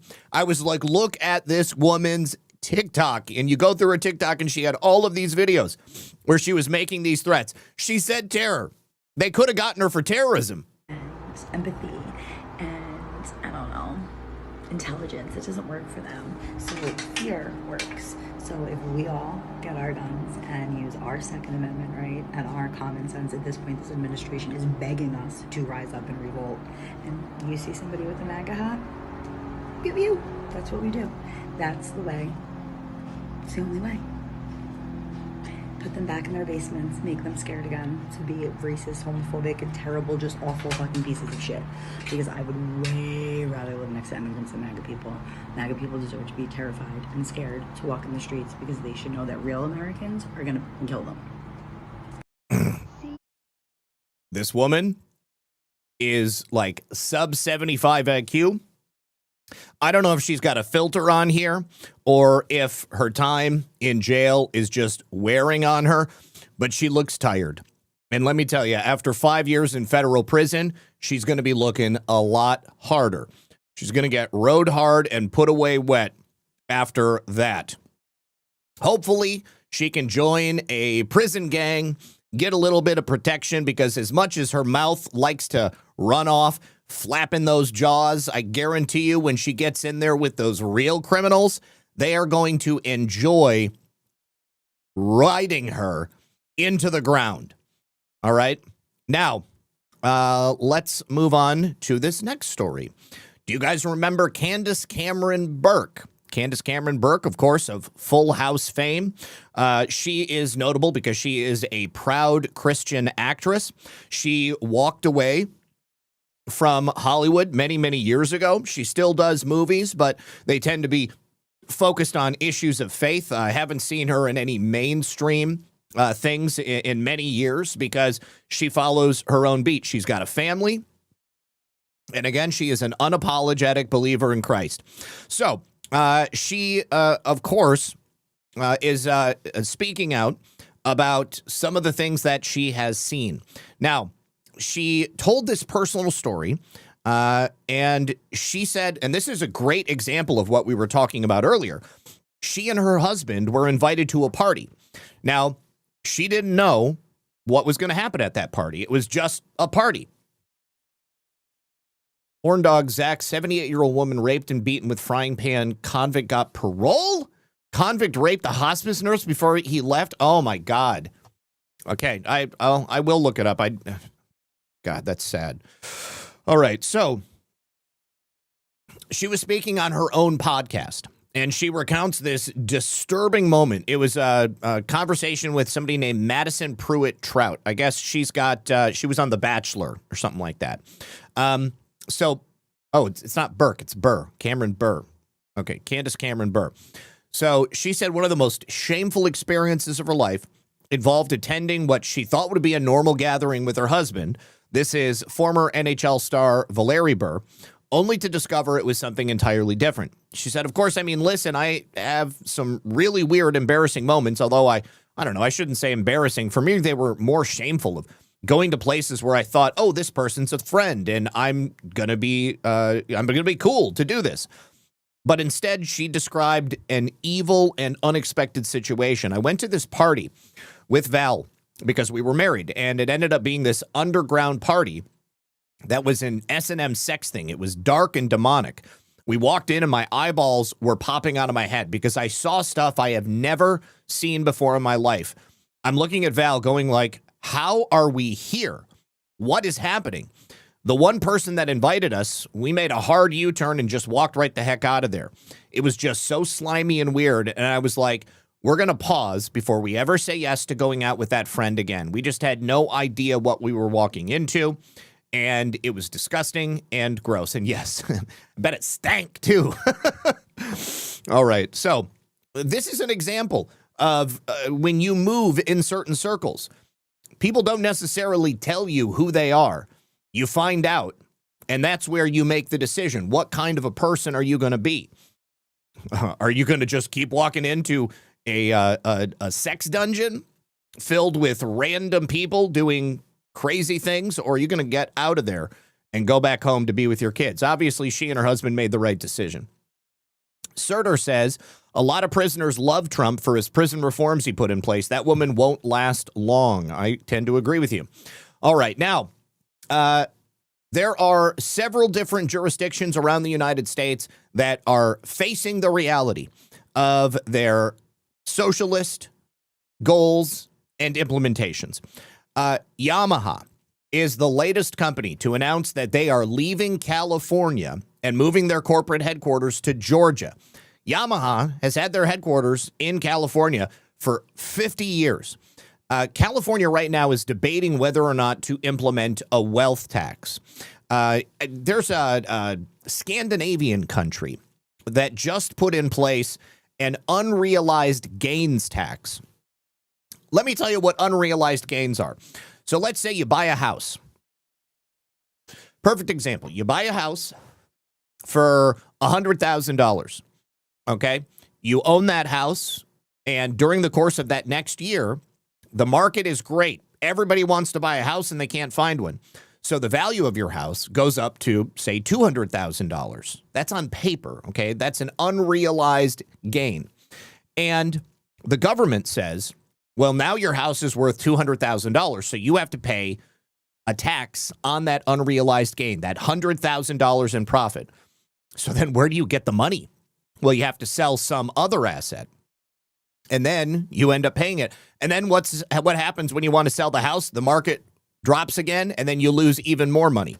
Or let's say you buy some stocks, and the value of that stock goes up. So then in order to pay the unrealized gain on that profit that you haven't received, you got to sell some of that stock. But maybe before you get a chance to sell it, well, then the value on the stock drops again. And then you've still got to be on the hook, and so you lose even more money. Absolutely insane. But California is now talking about taxing people who are wealthy of a certain amount. The Yamaha flight to Georgia is not only going to protect some wealthy people, but obviously it will take a lot of jobs from the area. Gavin Newsom and the state of California are already having a hard time keeping business there. There have been hundreds to thousands of California residents and businesses or subsidiaries of businesses which have fled and gone to other states like Texas. Tesla and X are a great example. Some others are Jelly Belly, Chevron, SpaceX, Oracle, Hewlett-Packard, Charles Schwab, Toyota, North America. And after 77 years, a California institution, In-N-Out Burger, they moved to Tennessee. Valero, they were there. There's no Valero stations down here in Florida, but you see plenty of them out west. They moved their refinery out of California. Marathon Petroleum is also saying that they're probably going to have to do the same. Of course, the state of Georgia is more than happy. They're going to be, well, hey, great. We're going to get all those jobs. They're going to get a ton of tax revenue. They were headquartered in Cypress, California, been there since 1979. Yamaha acquired that land in 1978. If you don't know, Yamaha makes ATVs, boat engines, personal watercraft. They make motorcycles, a lot of other motorsports products. They moved their marine business to Kennesaw in 1999 and their motorsports business in 2019. So this is the last of the last. They said after many years of a great partnership, this is Governor Kemp of Georgia. We are honored and proud to welcome Yamaha's American headquarters to the #1 state for business. This is another loud and clear testament to what we offer job creators from around the world. To any other California-based companies looking for a better home, we'll give you plenty of reasons to keep Georgia on your mind. So what about this wealth tax? Half of California's registered voters said that they would back a ballot initiative to tax wealthy people.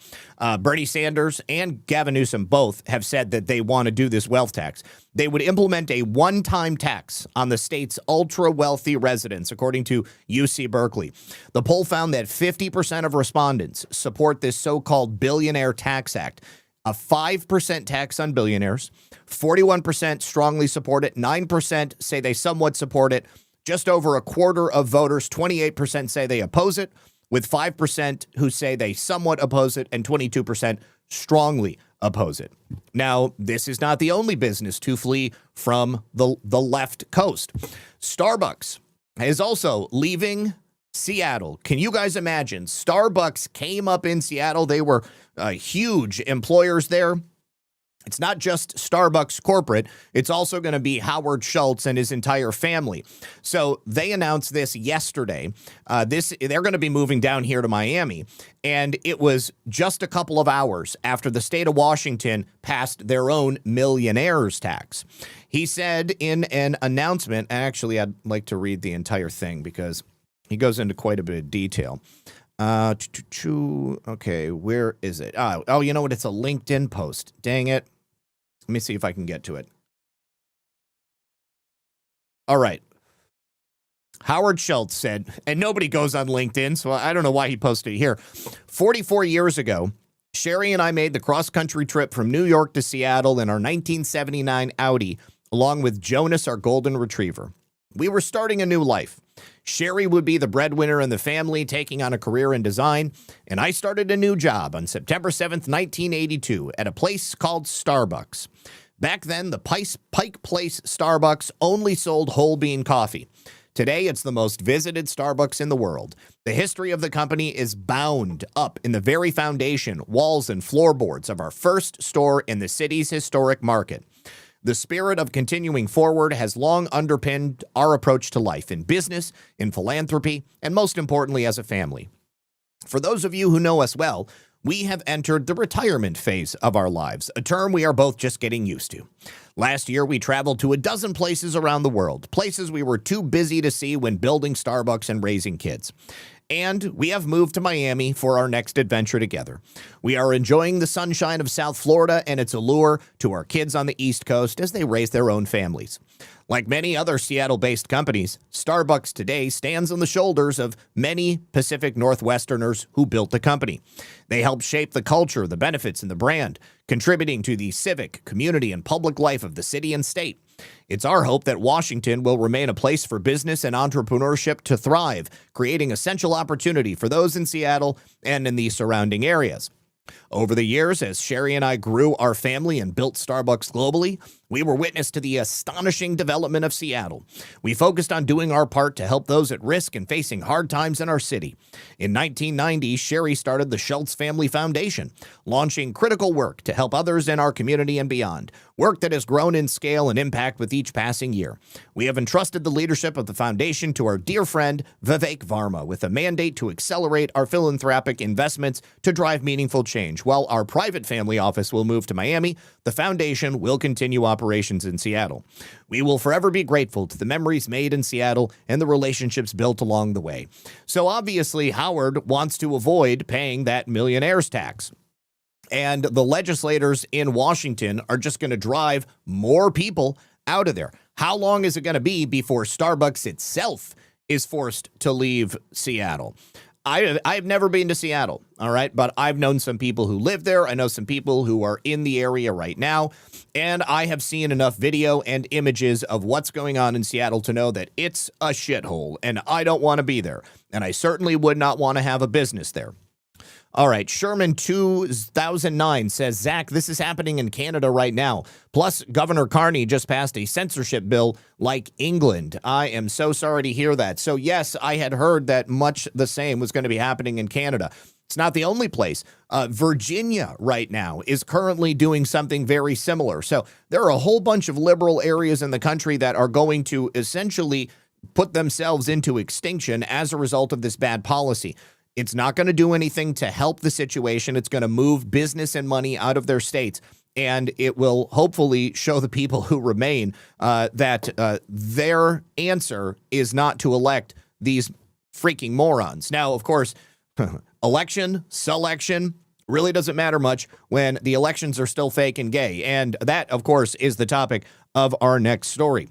Before we get there, though, I do have a brief message from our friends over here on a Rumble. You guys, it is a new era for America First International Assistance. President Trump has been pretty clear. America will not hesitate to act, and we won't write blank checks. So from now on, U.S. assistance will be made in a strategic and accountable fashion, tied to results that make America safer and more secure. That means stronger borders, tougher enforcement, and real cooperation to stop illegal immigration and keep those deadly drugs out of our communities. So America First assistance will stabilize fragile regions before crises reach our shores, strengthen key partnerships, and support American farmers, manufacturers, and workers. 80% of President Trump's voters support this type of international assistance. And to Beijing, if you're using aid to buy influence and control, the game is changing. America will lead with strength, purpose, and the conditions that put our security first. To learn more, use that QR code on screen right there. Thank you very much. Thank you also to Sean Joe for a can and a cookie. Thank you to No Thanks Joe, who says, thanks, Zach and Lisa. Happy Wednesday to you both. God bless and stay safe. Thank you to Mea Tua for the can as well. All right, now, finally, we are beginning to see some movement on this case against Smartmatic. But of course, Smartmatic doesn't want to be sued by the federal government. They don't want to be exposed for helping to manipulate elections. They say that their prosecution is vindictive and selective. But it appears that the DOJ doesn't care about what they think because the bribery case at the Justice Department appears to be moving along splendidly. The Washington Post is reporting that the London-based parent firm of Smartmatic filed the motion and said that they were being selectively prosecuted. That filing was Monday in Miami, and according to their lawyers, the charges are politically motivated. President Trump is resentful about getting the 2020 election stolen from him. Since returning to office, President Trump has openly waged a campaign of retribution against his perceived enemies, chief among them those who undermine his mantra that 2020 election was rigged, the attorney said. Put simply, the charging decision is consistent with an administration that prioritizes targeting its enemies over equal protection under the law. Let me tell you, there is nothing under the law that protects your ability to bribe officials to ensure the outcome of an election or to ensure that a contract is secured, which will benefit you and your company. The criminal case itself hinges on this alleged bribery connected to elections in the Philippines, not here in the United States. Federal prosecutors have charged 2 Smartmatic executives. This was back in 2024. They were paying bribes to secure contracts tied to the country's 2016 election system. Biden prosecutors declined to charge the company itself. However, I believe that the whole thing should be charged. Soon after President Trump returned to office, the Justice Department expanded the case. They secured an indictment against Smartmatic's parent company, SGO Corporation Limited, just last October. This indictment includes 6 counts tied to bribery and money laundering. The only consequential changes in this case since 2024 were the president, his DOJ, and their well-documented crusade to unconstitutionally target their perceived political enemies, the attorneys for Smartmatic and their parent company said. Now, although Smartmatic machines were used in only one U.S. jurisdiction during the 2020 election, the company became a flashpoint in the fight for election integrity. As part of its own campaign of retribution, the company has filed defamation lawsuits against numerous political figures, media outlets, Fox News, MyPillow, Mike Lindell, Rudy Giuliani, Sidney Powell, Jeanine Pirro. The company and their executives have all pled not guilty to the bribery charges, and if the judge allows the prosecution to move forward, the trial is scheduled for 2027. Why is it that major corporations like this can always push their cases out further and further? If this was an individual being charged or tried for bribery, if they're just a little guy, I bet you that trial would happen a lot quicker. Now, this is, of course, notable because we have an ongoing conversation in this country and certainly here on this program about the security and safety of our American election system. Yes, in my opinion, elections are fake and gay. Why are they fake and gay? Well, because they cannot be secured, because they cannot be checked, they cannot be tested. The procedures are not followed. We have holes upon holes upon holes through which things slip through the cracks. There are varying levels of criminality taking place at the local, state, and federal level when it comes to elections across America. Is every single election rigged? Not necessarily. But Are most elections insecure? More than likely. Certainly in areas where you have paper ballots and you have a voter identification, the safety and security of that election is a lot more secure than a jurisdiction where you're using a Dominion voting systems machine with Smartmatic software on it, a chain of custody rules that are not followed, ballot handling procedures which allow for the introduction of fake ballots, and a whole host, a litany of issues that I could talk about because I have done it on so many occasions. But the one that is currently in the midst of being solved and has been a top priority for the Trump administration since Trump 2.0 began is the election rolls. Now, somebody had tagged me on X yesterday and asked about all of the illegals that are on the voting rolls. That right there is a problem that Harmeet Dillon and the Civil Rights Division of the DOJ is currently working on and has been working on. This is largely the reason why a number of Democrat-run states have sued the Civil Rights Division of the Department of Justice so that they can keep the DOJ's hands off of those voter rolls, because they know that those voter rolls are not clean. These states have a responsibility to clean their voter rolls. They have not done that. In many cases, there are algorithms which allow for mass manipulation of these voter rolls, the introduction of voters at opportune times so that the results of an election can be secured in one way or another. And the only way to make sure that those things don't continue is for a systematic cleansing of the voter rolls to take place. One of the most dangerous aspects of this, and it's directly connected to the Save America Act, is the presence of non-citizens on voter rolls in most likely every single state around this union. So Assistant Attorney General Harmeet Dillon is speaking about this. She, I believe, gave an interview on with Just the News. And she is taking a look right now, an ongoing review of every single state that they will allow her to look at. The other ones she is suing for access to. And she has proven, beyond a shadow of a doubt, evidentiary fact finding that there are tens of thousands of non-citizens who are currently in a position to cast ballots. There are also, even worse than that, hundreds of thousands of dead or departed residents who have not properly been removed from state election systems. She said it's really frustrating that we've been prevented from doing our jobs.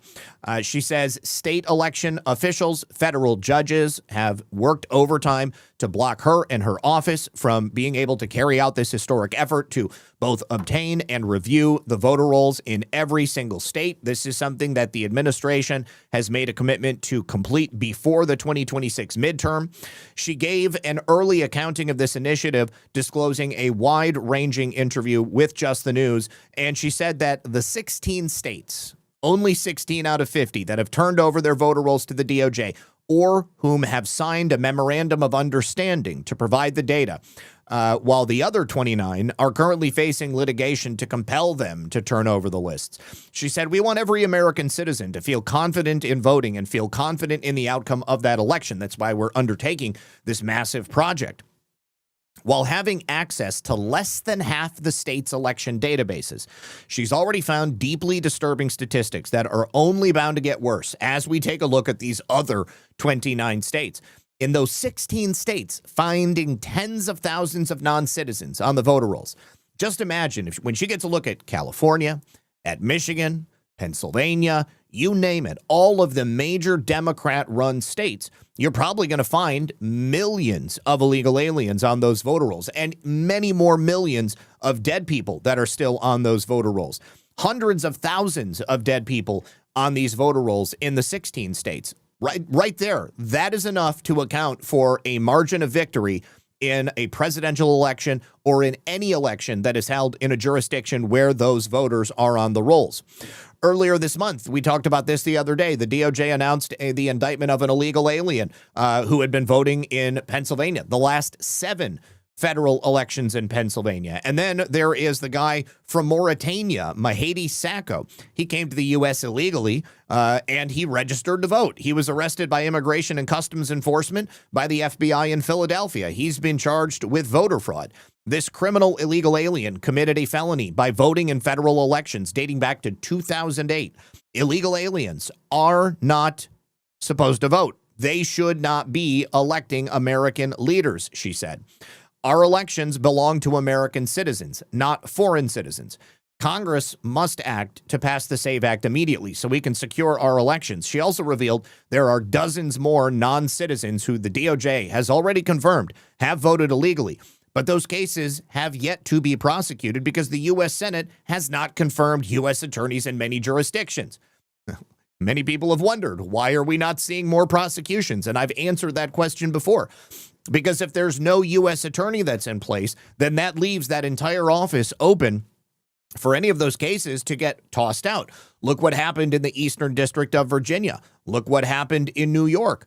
Anytime you have somebody working in an interim position, of course, the left is then going to fight that position and get them kicked out, get any cases that they've had anything to do with kicked out.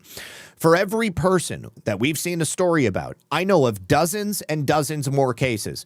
And U.S. attorneys are wanting to bring these cases. But we have, of course, interference from the very appointment of these U.S. attorneys at the political level. So that's above my pay grade. It's really frustrating that we're being prevented from doing our job. Dillon also said there are two reasons why states aren't turning over voter rolls. Some simply just don't want the DOJ to review their work.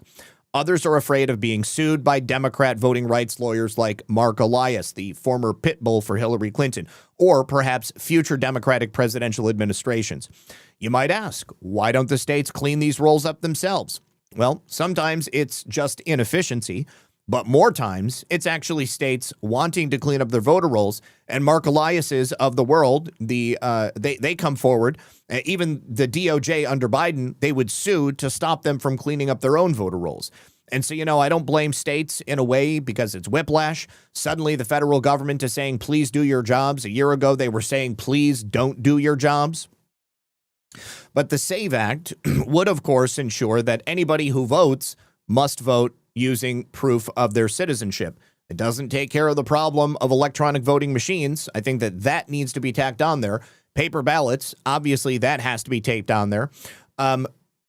Leader Thune, John Thune, of course, has been very wishy-washy on the SAVE Act. Yesterday, he said that it was paid influencers who were pushing and driving the so-called online conversation about this. Again, I'm not being paid to tell you that the SAVE Act is a vital tool, one of multiple that must be implemented so that we can secure our freaking elections here in the United States. Well, I guess Based Mike Lee has received confirmation from John Thune that he actually will now bring the Save America Act to the floor. And in order to do that, we've got to use the talking filibuster. All right, so we're one step closer now to getting the Save America Act on the Senate floor. How exactly that's going to happen? Well, we're still working on that. There's a lot of uncertainty and some concern, but we're working on it. The important point right now is for us to refocus our energy on making sure we get the best arguments we can possibly put forward on this bill. Now, look, I still believe the very best shot we've got at doing this is invoking the talking filibuster. Make Democrats stand up, get recognized, and speak. If they want to filibuster the bill, don't give it to them for free. Don't let them have the benefits of the filibuster while they're napping or on vacation or whatever else it is that they do. Make them actually show up and speak. I'm going to continue to argue for that. I mean, regardless of what Senate Republican leadership thinks, I'm not going to back away from the fact that I think that is the best possible chance of passing this bill, perhaps the only way. But regardless, we got to be prepared for what it is that happens when it gets to the floor. So let's continue to advance the arguments for the bill itself and for the strategy that we think is best. If not us, who? If not now, when? We've got an 85-15 issue that is also critical to preserving the integrity of our elections. Let's get this done. Don't slow down. Let's redouble our efforts. This thing is hitting the floor likely in less than a week. Let's make it happen. All right. In less than a week, We'll see if that happens. I've already told you my thoughts on John Cornyn and John Thune, their likely cooperation on not having brought this bill so that they can get an endorsement for Cornyn from President Trump. That hasn't happened, I would suggest, because the bill has not passed.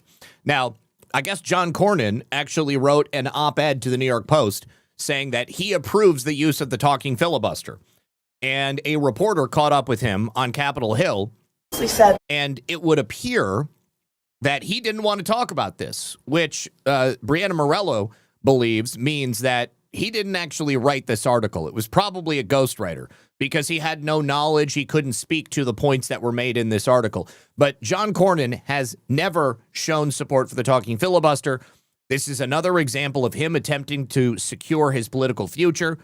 The man is a narcissist. He and others are holding America hostage. And I would also submit to you that everybody knows every single Democrat using the talking filibuster is going to talk ad nauseum about why they don't want the Save America Act to be passed. But what John Cornyn really doesn't want is for Republicans who as yet do not support it to come up and talk about why they don't support it, because that would be political suicide. That nuking the filibuster would be taking a wrecking ball to Senate rules. Is that no longer true? I said I'd be open to reforms. What would you say to those who say you just changed your mind to win the president's endorsement? I'd say that's not true. You also said that if leadership... I think we're through. Go ahead. Go away. Thank you. Yeah. Bullshit. That's all he's done. He's pandering. He's pandering to the base because he knows everybody wants this shit passed. And, of course, he's pandering to President Trump because he doesn't want his political career to end. Now, Senator Tim Scott has now also come out in support of the talking filibuster. If I'm not mistaken, he's already had an election that he ran. So he's not trying to get anything except maybe some favors down the road. But let's hear from Tim Scott because this is new. I think the talking filibuster would actually improve comity in our chamber and require us to be present. That might pull some Democrats off the sidelines and get them to vote for this bill. Because at the end of the day, this is about... And every demographic in the country, Joe, supports it. Why not do common sense, make America proud? I think the talking filibuster... Yeah. All right. So good. You're in favor.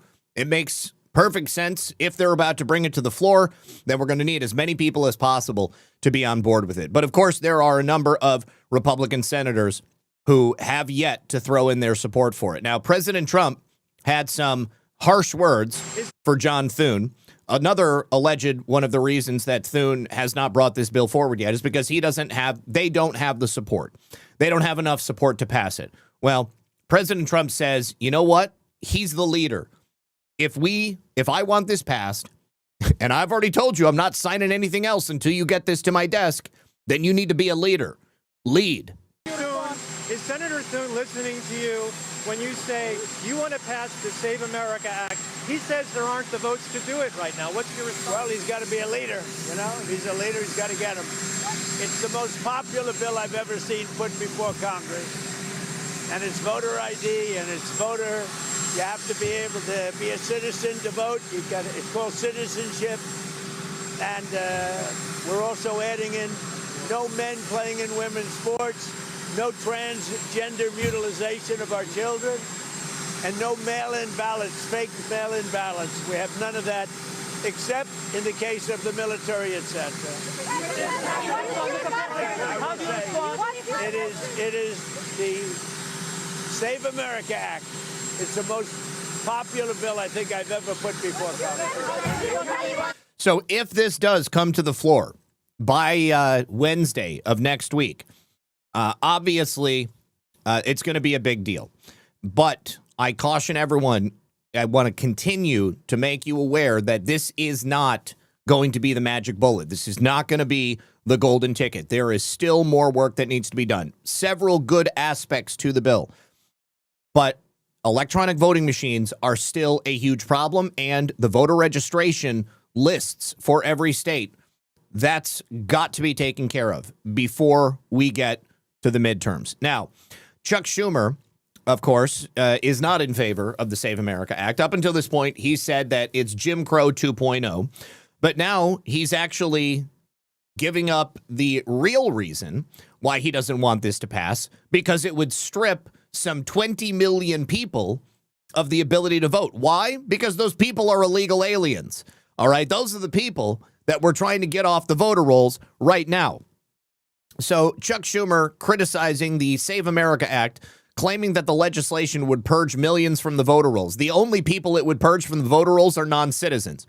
So he also took aim at Elon Musk, alleging that an AI-driven system linked to his efforts could remove voters without notice. Schumer described the SAVE Act as pernicious, nasty piece of legislation. Legislation is not pernicious or nasty. People are pernicious and nasty. You, Chuck Schumer, are pernicious and nasty. He spoke to reporters and said the legislation would allow large-scale purges of voter rolls using automated systems. It doesn't say that in that legislation, at least not that I've read, but I would love for that to be the case because, of course, if they had Grok for elections go in, Grok could use a number of different systems within the United States government, cross-reference citizens with voter rolls, cross-reference death notices with voter rolls. Boom, you just clean them all off of there. If somebody's dead, if they're not an American citizen, if they're not eligible, if they've already moved to another state, well, then there's all kinds of reasons for them not to be on that list, unless, of course, you're Chuck Schumer and the deep state.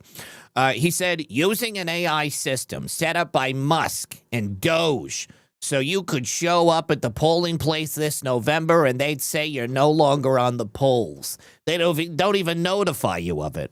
Millions of people would be purged from their rolls because of this system that Musk and Doge put in.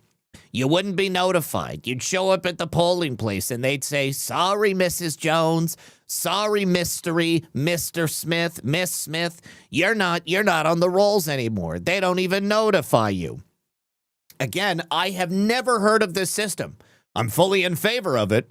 If Grok could get these dead people and non-citizens off of the rolls, I would be fully in favor of it. Who knows? Maybe Chuck Schumer knows something we don't. Or maybe he's just full of shit, because perennially, that's what it appears to be. All right. Now, yesterday, I told you about Clayton Moore running for Representative Marjorie Taylor Greene's seat in Congress. Unfortunately, Mr. Moore is not going to move forward. There is, however, a Trump-backed candidate that has gotten the Republican aspect of the vote. His name is Clay Fuller. He's a district attorney for the Lookout Mountain Judicial Circuit, who has the complete and total endorsement of President Trump. He's going to be going up against Democrat Sean Harris, who is a retired U.S. Army brigadier general and cattle farmer. Now, they're moving to a runoff because neither of them got 50% of the vote because of the number of people that were running here. Clayton came in with roughly 12.5%. Now, what's kind of shocking about this, unless, of course, you go with the assumption that the election system in Georgia is totally mismanaged and requisite fake and gay, insert here. Sean Harris, the Democrat, got more votes than Clayton Fuller. Now, of course, there is also a difference in behavior among voters when it comes to primaries and special elections. Fewer people just show up on average. But this is Marjorie Taylor Greene's seat. She was a firebrand, very popular in this area. I don't know how people feel now that she and President Trump have had this split. That might have something to do with it, or it might just be that people didn't show up because, I don't know, they just weren't feeling it for whatever reason. I mean, I see people making the argument all the time because the elections are fake and gay, we shouldn't vote. But the thing is that if I don't vote, I want to make sure if I do not vote, I believe somebody else may likely vote in my place. And every single time we have an election, we create a paper trail with an opportunity for that to be used in an investigative sense later on down the line. So I believe in voting as a concept. I just believe that our system has been perverted. And until our system is fixed, I still want to do my part to ensure that I make as large a trail of evidence as possible. So we'll see what happens. They're going to go in this runoff election. This will be in May. And then hopefully Clayton will end up being successful come November. All right. Now, also in Georgia, Fani Willis, although she was kicked off of the case having to do with President Trump and the others in this so-called RICO investigation of the fake electors, as they call it, attempted to intervene in President Trump's case. Right now, President Trump is trying to get his $17 million in legal fees paid for. Now, in Fulton County, Georgia, if you are prosecuted by the government, the county in this case, and you're forced to spend a bunch of money, you are entitled to having that money paid back. It's not just President Trump. It's every single person that was charged along with him, Colton Moore being one of them. But this was a ruling by Scott McAfee, the same judge that used to work for Fani Willis and then was the judge in the RICO case, and the same judge that kicked her off of the case because she was sleeping with a subordinate, and there were all kinds of questions about the amount of money she was paying them. But what she's trying to do is basically stop Fulton County from having to pay President Trump and the other people back. So she attempted to intervene in the case, and the judge denied her attempt to intervene. And now she's basically just been smacked back again. I also want to mention that she's looking a lot older than she was not that long ago, and she's still wearing that dress backwards. Like, why is no one talking to her about the fact that she's wearing this dress backwards? You would think that after all of the lambasting that she got after her testimony previously, somebody would have mentioned it to her. You know, Fani, that dress, the zipper's supposed to be in the back, honey. You're not supposed to wear it like that. So Scott McAfee is, of course, overseeing this case, and likely President Trump and everybody else, they're going to be getting paid their money back. 18 people, along with Trump, were indicted in Fulton County for this alleged RICO charge. Her office wanted to intervene in the fee litigation so that they could block the claims. McAfee ruled that the district attorney's office had no legal basis to participate in the case because Willis had already been disqualified from it. The judge also noted that the state was already represented by a temporary district attorney appointed after Willis's removal, which means the office's interests were already represented in the proceedings. However, McAfee granted Fulton County itself permission to intervene in the case. The county funds most of the district attorney's office and could ultimately be responsible for paying any of these reimbursements back. The law which states these people are due their money back was a law just passed in 2025 in Georgia, and it allows for defendants to recover their attorney's fees if a prosecutor is disqualified and then the case is later dismissed, which is exactly what happened in Trump and the 18 others case. So the decision to allow the reimbursement claims to move forward is going to have some major financial implications for Fulton County. Probably, and this is the sad part, it would expose taxpayers to substantial costs if the reimbursements are approved. The law is clear. These people are due their money back. And I would like to see it stated that the reimbursements are not on the backs of the taxpayers, but are instead the responsibility of the members of the court that improperly brought these cases. So not only was Fulton County District Attorney Fani Willis dismissed for misconduct, but these cases were dismissed because they were frivolous to begin with. There was no evidence for it. Now, Trump is alone seeking $6.2 million. The $17 million is collectively everyone together. So we'll see how this pans out. But Fani Willis should be the one who has to pay President Trump and everybody else back. All right. Now, we have a new expose from James O'Keefe and O'Keefe Media Group. Their latest story deals with undercover footage of a federal executive admitting to cheating on government contracts.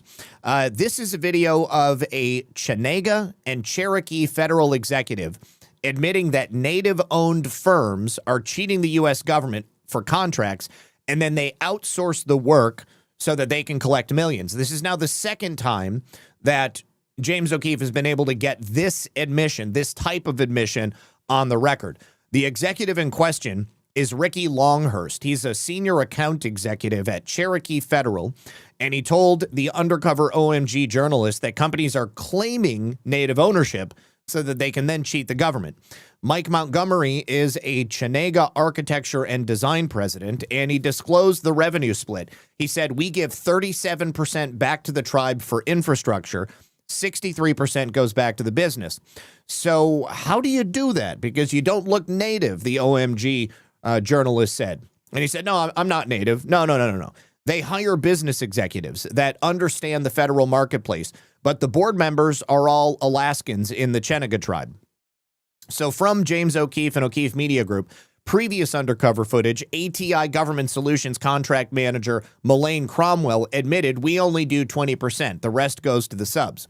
New undercover footage involving executives connected to Chenega Architecture and Design and Cherokee Federal describes similar arrangements and admits they are cheating. What's great is that ATI Government Solutions was banned from doing any more contracts with the federal government. And I would suggest to you that Chenega Architecture and Design and Cherokee Federal are now also going to be kicked out of the bidding process in the future. Ricky Longhurst, the senior account executive at Cherokee Federal, summed up the system bluntly. He said, it's cheating, really. These companies are claiming native ownership on paper so they can access and secure 8A government contracts worth upwards of $100 million. Mike Montgomery of Chenega Architecture and Design described how the revenue is split. We give 37% back to the tribe, 63% goes to the business. We have an incentive because of the Alaskan native ownership. And then following that very first report, again, Kelly Loeffler, the Small Business Administration administrator, announced major enforcement actions. She stated SBA suspended 1,091 firms from the 8A program, and the agency took immediate action against companies that were taking advantage of the program. Now, this is a 15-minute segment, so we're not going to watch it. We're almost out of time today, but I did want to put it on your radar because every single thing that the O'Keefe Media Group puts out, I think, is worth your time. Go ahead and watch it. All right, now, let me see. What do we got here? Oh, yeah, let's go here. Let's go here. Well, actually, I'll go ahead and cover this. So, Ketanji Brown Jackson and Brett Kavanaugh were at an event together. This is called the Judicial Handshake, something that justices are supposed to do so that they can show camaraderie before they make crucial decisions. And it's difficult to have that judicial handshake when you've got Ketanji Brown Jackson and Brett Kavanaugh sniping at each other in a public segment. So the two justices were both present at this event for lawyers. It was being held in Washington. And I guess that they were both on a panel, and a former federal judge was being memorialized. And it's been reported that when discussion came to the topic of whether or not the Supreme Court was ruling too frequently in favor of President Trump and emergency situations, Judge Jackson, of course, she's very liberal, not very intelligent, always likes to dissent from the majority. She decided to air out some dirty laundry. She said, the administration is making new policy, and they're insisting the new policy take effect immediately before the challenge is decided. I just feel like this uptick in the court's willingness to get involved is a real unfortunate problem. She continued by saying it's not serving the court or this country well. So Judge Kavanaugh responded. He said, none of us enjoy this in regard to how many emergency motions they're having to consider. We have to have the same position regardless of who is president. Of course, that's the way it's supposed to work. But obviously, decisions change based upon whomever is sitting in the White House. Now, according to NBC News, outside of this matter, these two apparently agree on virtually everything else, which I find very hard to believe. Ketanji Brown Jackson is essentially borderline retarded. Now, one of these areas where they agree, and this makes a lot of sense to me, is threats of violence against judges. Of course, they're both judges. Neither of them are going to suggest that they should engage in that type of behavior. Now, Lindsey Graham, as you might expect, noted war pig and established neocon, he is now asking American children to go sign up for the IDF. He said, I'm going back to South Carolina and asking parents to send their sons and daughters over to the Middle East. I don't think this is going to go over well. And I'm pretty sure that Lindsey Graham is up for re-election right now, if I'm not mistaken. Take a listen to this. Watch what magnesium does to your bowels. The one number one second. food for regular Get past BMs, this. huh? Okay, let's see. Now with more, South Carolina Senator Lindsey Graham. Oh, no, this is 11 minutes long. Oh, here is the clip. This is the wrong thing to say. Our allies step up, get our air bases out of Spain. They're not reliable. Move all those airplanes to a country that would let us use them when we're threatened by a regime like Iran. To our friends in Spain, man, you have lost your way. I don't want to do business with you anymore. I want our air bases out of Spain into a country that will let us use them. To our Arab friends, I've tried to help you construct a new Mideast. You need to up your game here. I can't go to South Carolina and say we're fighting and you won't publicly fight. What you're doing behind the scenes, that has to stop. The double dealing of the Arab world when it comes to this stuff needs to end. I go back to South Carolina. I'm asking them to send their sons and daughters over to the Mideast. What I want you to do in the Mideast, to our friends in Saudi Arabia and other places, step forward and say, this is my fight too. I join America. I'm publicly involved in bringing this regime down. If you don't, you're making a great mistake and you're going to cut off the ability to have a better relationship with the United States. I say this as a friend. Up to our allies.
Oh, no freaking sound. All right, let me go back.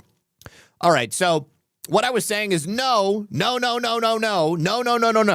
Nobody wants to go die in a war for another country in the Middle East. This is exactly what we are trying to avoid. Nancy Mace says, what in the world would possess anyone to say this? That was a long mute. Damn, that sucks. I'm really sorry about that. She also said, I do not want to send my sons and daughters of South Carolina into a war with Iran. Anna Paulina Luna says there are some in the Senate that advocate for war everywhere, and Lindsey Graham is one of them. He does not tell the president what to do, nor does he control Congress. I have spoken with the administration a number of times, as well as other members of Congress over the last week or so, and nothing has changed regarding boots on the ground. No boots on the ground. If Senator Graham wants to go fight in a foreign conflict, let him be the first to volunteer. But of course, we know that's not going to happen. Lindsey Graham is not about to volunteer. Even Meghan McCain, whose father was just as much of a neocon war hawk as Lindsey Graham, says, I've known Lindsey Graham since I was a child. I am imploring anyone who will listen in the Trump administration to stop sending this man out as a surrogate. He is scaring people and doing damage to whatever message you're trying to sell the American public about the Iran war. I never would have expected that. Would have expected her to be right on board with everything. Thank you very much, everybody, for your patience. Sorry I missed hitting that mute button again. Now, President Trump also was asked earlier today about reports that the United States was responsible for a missile strike on an Iranian elementary school. Of course, that didn't happen. The United States has not sent a missile in to kill Iranian children. This was earlier today when he was standing with Caroline Leavitt. Just before he traveled to Reading, Ohio, he visited a pharmaceutical manufacturing company, Thermo Fisher, and he was asked about this strike on the elementary school. It's the New York Times, as you might expect, that reported the U.S. is responsible for this missile strike that killed 175 people, allegedly. Now, this is the story right here. You can see There is damage. Of course, we don't know exactly what happened. And they said it's one of the most devastating single military errors in decades. And it's being reported by a whole bunch of left-wing people. President Trump was asked about it, and he simply said, I don't know about that. And I would have to imagine that we did not do that because, of course, we have very sophisticated weapons. The United States does not make mistakes like that. Also, overnight, there was a massive attack on Iran's largest bank. Well, actually, it was on the data center for their largest bank, Bank SEPA. Now, Bank SEPA is notable because this is the bank that pays the military, pays the IRGC, and also all of the politicians. So this means that payments for their jobs will not be going out. And that's going to leave the people who would otherwise be working for the current Iranian regime without any source of income. And perhaps that might make them make a decision one way or the other. Now, we also have a report coming out of the Straits of Hormuz that the United Kingdom Maritime Trade Operations has reported that a ship was hit while transiting this waterway near the coast of Oman. The impact triggered a fire on board, forcing the crew to evacuate and call for emergency assistance. So, UKMTO has received a report of an incident 11 nautical miles north of Oman in the Straits of Hormuz. It's being reported that a cargo vessel has been hit by an unknown projectile in the Straits of Hormuz, which resulted in a fire. The vessel has requested assistance and the crew are evacuating. Vessels are advised to transit with caution and report any suspicious activity. Maritime authorities are investigating a second security incident near the UAE after another commercial vessel was reportedly struck by another unidentified projectile. This latest incident occurred approximately 50 nautical miles northwest of Dubai in the UAE. In the statement, the UKMTO said the master of a bulk carrier reported the vessel had been struck by an unknown projectile. They received a report of an incident 50 nautical miles northwest of Dubai, United Arab Emirates. The master of a bulk carrier reported the vessel being hit again by an unknown projectile. No report of any environmental impact. The crew are reported safe and well. Authorities are investigating. Vessels are advised to transit with caution. We don't know if this was a deliberate attack. If it was, we don't know who actually committed it. President Trump has already previously warned that any attempt to disrupt the flow of traffic through the straits would trigger a grave attack by the U.S. military. President Trump has essentially said that we're going to amp it up by 40 by many more times. Now, we have no idea. Again, it's also being reported previously that the Iranian military are not even in contact with the civilian leadership of whatever remains of the government. So decisions may be made by rogue elements which have no connection to the larger groups at hand. It's also being suggested that the U.S. that the DHS is offering bonuses to illegal aliens who want to leave through the CBP Home app. Not only will you get your free ticket, but you're now also going to receive a $2,600 exit bonus, which, of course, could come in very handy if you're looking to resettle yourself in your home nation. So you might want to look into that. Also, the rule that went into effect very recently regarding illegal aliens and tax returns is now starting to have real-world consequences. The earned income tax credit was previously being given to illegal aliens who paid their taxes. In one instance, you might have two illegal alien parents who have 3 children that were born here in the United States. The earned income tax credit is $3,000 per child. That would mean they would expect to get $9,000 back on their tax return. But now those earned income tax credits are not being given if the filers are illegal aliens. Take a listen. The big, beautiful bill changed something, and it's barely coming to light. And I know you guys are going to want to hear this. Christina, she's undocumented, illegal in this country, but she has an ITIN number, which replaces a social security number. She's claimed her babies for over a decade. She's married. Her husband also has an ITIN number. So they both are illegal here in this country, and they both have ITIN numbers, but they have 3 kids. Their 3 kids were born here. They're American citizens. She was receiving $9,000 for the earned income tax credit year after year.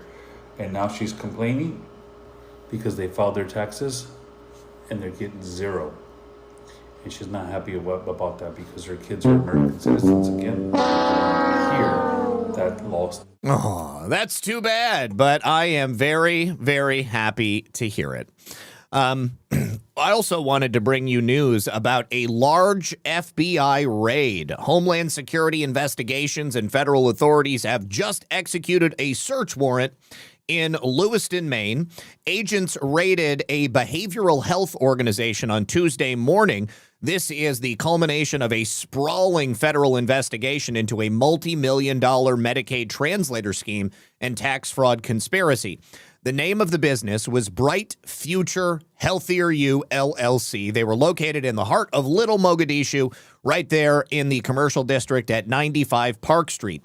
Their president, Abi Habib Hassan of Bright Future, quietly became the largest single biller of Medicaid in Maine, known as Maine Care. What they would do was provide interpreting services in the state. Now, according to state payment data, the organization pulled down a staggering $15.58 million in Medicaid payouts between 2019 and 2024. This raid came 6 days after Bright Future lost a desperate bid in federal court to have their name scrubbed from a related criminal indictment, and less than a week after a key subcontractor in the scheme formally pled guilty to federal tax fraud. But the takedown of Bright Future is much more than just an isolated bust, because it comes in the middle of this escalating tension between Governor Janet Mills in Washington, D.C. Federal watchdogs and congressional investigators are looking at Maine as a pay first, verify later likely source of fraud. Maine's Medicaid program is rife with it. The Robinson Report has put together that many Maine Care fraud stories have yet to be revealed in a criminal sense, but they are being actively documented as we speak. The Mills administration has publicly characterized these investigations into fraud as merely political attacks, but the Justice Department, while she's saying this, has been quietly dismantling the multi-million-dollar criminal enterprise that the state itself had already caught almost a decade ago and refused to charge or bring them to justice. This now makes Bright Future the 5th documented incidence of the Janet Mills administration catching improper payments to a Medicaid business and then simply choosing to do nothing, allowing the business to continue receiving money, sometimes under the same name, sometimes under a new name. But this is a major win. Tens of millions of dollars in taxpayer money is no longer going to be siphoned out, and it will not be the last business. Now, here's something that I have been eagerly anticipating being able to report on. The Feeding Our Future scammers. Remember, dozens upon dozens of them have already pled guilty. There are still more to come.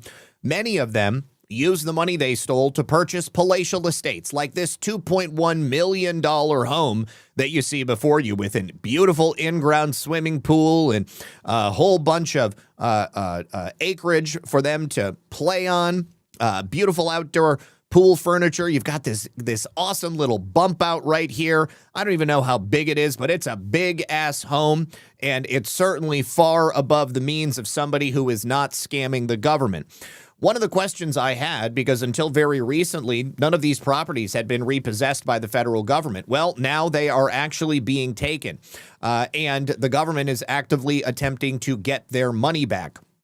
This luxury home in Hennepin County was once owned by one of these defendants in the Feeding Our Future fraud scheme and just now hit the market for $2.1 million. So this is where these scammers lived. When they were stealing money from the American taxpayer and the federal government, they were buying homes like this and living in the lap of luxury. It's enough to make you sick, isn't it? We also have a story about a non-citizen from Mexico who has just been caught and charged after voting illegally in U.S. elections. Elections, even though he's not Federal prosecutors say a Marion County man is accused of illegally voting in multiple elections. Authorities say 51-year-old Homero Ramos, a lawful permanent resident, was arrested this week and appeared in federal court. Prosecutors allege Ramos registered to vote and cast ballots in the 2022 and 24 general elections, even though he's not a U.S. citizen. Green card holders can participate in some democratic activities, but they're not allowed to vote. Green card holders should not be allowed to vote in any election. I don't care whether it's state, local, federal, or whatever. We also have some news about the would-be ISIS terrorists that attempted to throw bombs in New York City over the weekend. The parents of one of those defendants is the co-owner of a Popeye's chicken franchise. And remember that multi-million-dollar 5,000 square foot home I showed you? Well, it turns out they actually own 5 other homes in Bucks County, Pennsylvania. That's Kayumi. He is a part of a family member who they say seems to be hardworking and co-owns a Popeye's chicken franchise. They've amassed a residential real estate portfolio worth more than $4.2 million, according to county records. He grew up in the small but wealthy Philadelphia suburb of Newtown and was most recently living in the $2.25 million mansion that his father, Kayer, and mother, Shasta, owned. The home, of course, was raided by the FBI. There is no suggestion of wrongdoing on his parents' part, but Kayer, 50, owns 5 other houses across Bucks County, and he appears to rent them out. So this guy is doing very, very well. Absolutely disgusting. Now, we also have another potential terrorist who's being arrested, this time in Cypress, Texas, Harris County to be exact. But Jeremiah Chavez, 20 years old, charged with unlawful possession of components of explosives. Court documents allege he threatened to bomb Highway 290. He was allegedly found with ammunition and bomb-making components. You can see Jeremiah right here. Don't know who he was doing it for, but he appears to be of Hispanic descent, could be cartel related. We'll tell you as we learn more. All right, you guys, one final message that I have for you from our friends over here on Rumble. Let me bring that up, and then we'll read through these final thank yous. All right, you guys, look, we spend our entire lives on digital platforms. But the things that actually matter deserve to be captured in the real world. This is why I use Word notebooks. They came in especially handy as I was doing my taxes this week. They've got the standard memorandum. That's a pocket-sized daily record so you can track your legacy year by year. The Advantage log for documenting your travels and expeditions, and their standard bullet journals with a unique organizational system to help you keep track of daily tasks and stay sharp. Now, these are made right here in the United States of America, but they're not just notebooks. They are high-quality, durable tools that are built for people who value independence and want to pass their stories down, not just lose them in the cloud. So stop scrolling and start recording. And to take advantage of this, you can head over to wordnotebooks.com and make sure you use the code RUMBLE15 to grab yours today. Or you can use that QR code that you see right there. But either way, make sure you use the code Rumble15. Thank you very much to them and to Rumble. All right, you guys, let's go through these final thank yous over here. Jim Kyle says, my sister lived in Florida since last April, and she just received a mail-in ballot to her address here in Georgia. She also no longer owes property in Florida. Okay, so you're saying she got a ballot for Florida in Georgia. That's insane. Okay. Also, Denise Ann says, Zach, there was a staunch Trump supporter that came out during the original trial and said that family is wearing that dress correctly. Apparently, that in particular dress can be worn either way. All right. Well, as a man, having never worn a dress, I will have to take your word for it. Thank you, Denise. Also, Dirk Gently says, we all have our first time. JK, Zach, love you, brother. Yeah, definitely not my first time with the mute gate situation. Moganon says, check out my X post on these illegal homes from last month. Okay, so let's check that out before I read the posts over on Pilled. And let me bring this up for y'all to see with us. All right. He says, hear me out.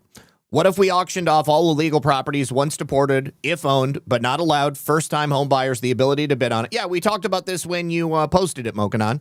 Remove these transactions from comparable sales for other real estate transactions. I think that's a great idea. Yeah, yes, if first-time home buyers if there was a program, federal government was handling it, it would probably only work with loans that originated from like Fannie Mae or Freddie Mac. So these would be obviously federal-backed loans. But I think the same thing should be done for veterans as well. All right, so yes, excellent. Thank you for that, Mokanon. I appreciate you, buddy. Heading back over to Pilled, let me say thank you very much to Sean Joe for a cookie and a can. Filter Dog, who says, believe it or not, playful touch like squeezing your partner's butt isn't just fun. It's actually good for you and your health. I think I've heard that one before. But yes, you're correct. One Thunder, thank you for the can. Sean Joe, thank you for 2 cookies. All right, you guys. I appreciate it. That's all we've got. Tonight at 9 p.m., I'll be live with Brad over on Badlands Media for Altered State. And hope you can join me there. If you choose not to, then I hope you're back here tomorrow with me at 5 p.m. for another episode of Red Pill News Live. Until that time, don't forget about the final sponsors of the program. First of all, my good friends over at goallgood.com/redpill78. My good friend Jessica makes, that's the wrong button. This would be the correct button. My good friend Jessica makes clean, natural skincare products using all natural premium ingredients, things like 100% grass-fed beef tallow and organic essential oils. These are ingredients that you can not only read directly on the on the containers, but they're also going to be good for you. Hypoallergenic, nutrient-rich formulas, no toxins. Everything that she puts in there is designed to nourish, hydrate, and strengthen your skin barrier with vitamins A, D, E, and K. Everything that they use also mimics your own skin's natural lipids to give you deep moisture suitable for sensitive skin, also promoting healthy, youthful glow without using harmful chemicals or irritants. And it's all clean, natural, and essential to support your overall wellness. So head on over to goallgood.com/redpill78. Use that code redpill78 and get yourself a discount. We just ordered for Lisa last night the face balm, the tallow face balm in vanilla. Because she loves it. Also, my friends over at onenessdrops.com/redpill78 for chlorine dioxide water purification kits. Chlorine dioxide can be used for a whole host of things, but in its just basic form, you use it to make clean, potable drinking water. If you don't have water, you do not survive. So whether you're using it for that or for something else, chlorine dioxide is something that you're definitely going to want to have on hand. You're also going to want to get some mullein extract for lung health or their soursop extract for cellular regeneration. Or I love their DMSO. I use it anywhere I've got aches and pains. DMSO is an incredible substance that increases blood flow to areas of your body where you apply it, and it can speed healing and also give you pain relief. It's great. And if you order from them, you can also get one of their kits, which will have multiple things in it. You'll get a discount for that. You use my discount on top, and you get 15% off. Also, of course, Mike Lindell at mypillow.com. You got to use code RP78 there. And when you do, you will help Mike Lindell in his run for Minnesota governor. Of course, you'll also get to support an American company with American-made products. And, of course, we use the Dream Sheets. We got the towels. We got the slippers. I'm wearing the slippers right now, actually. But they also have mattresses and mattress toppers. Ash said she and her husband have the mattress topper. They love it. But they have products for your kitchen, for your home, for your bathroom, all across everything that you could possibly use, even neck pillows, like if you're going to be taking a flight or something like that. And finally, my good friends over at rncstore.com/RP78. This is for premium B17, Laetrile, and apricot seed products. If you have any questions about what B17, Laetrile, or apricot seeds might be used for, you can see the interviews I've done with John Richardson Jr., who is the founder of rncstore.com. You might want to check out the book that was written by G. Edward Griffin about John Richardson's father and the work that he did with Laetrile. rncstore.com/RP78. You'll save 10% off everything they offer. All right, you guys, thank you for being here. Thank you for supporting the sponsors of the program, because every bit helps, always goes into helping keep me on the air and makes it possible for me to bring you all of this news and information every single day. I love every single one of you, and I appreciate you. Thank you for being here. Good luck. God bless, and I will see you tomorrow.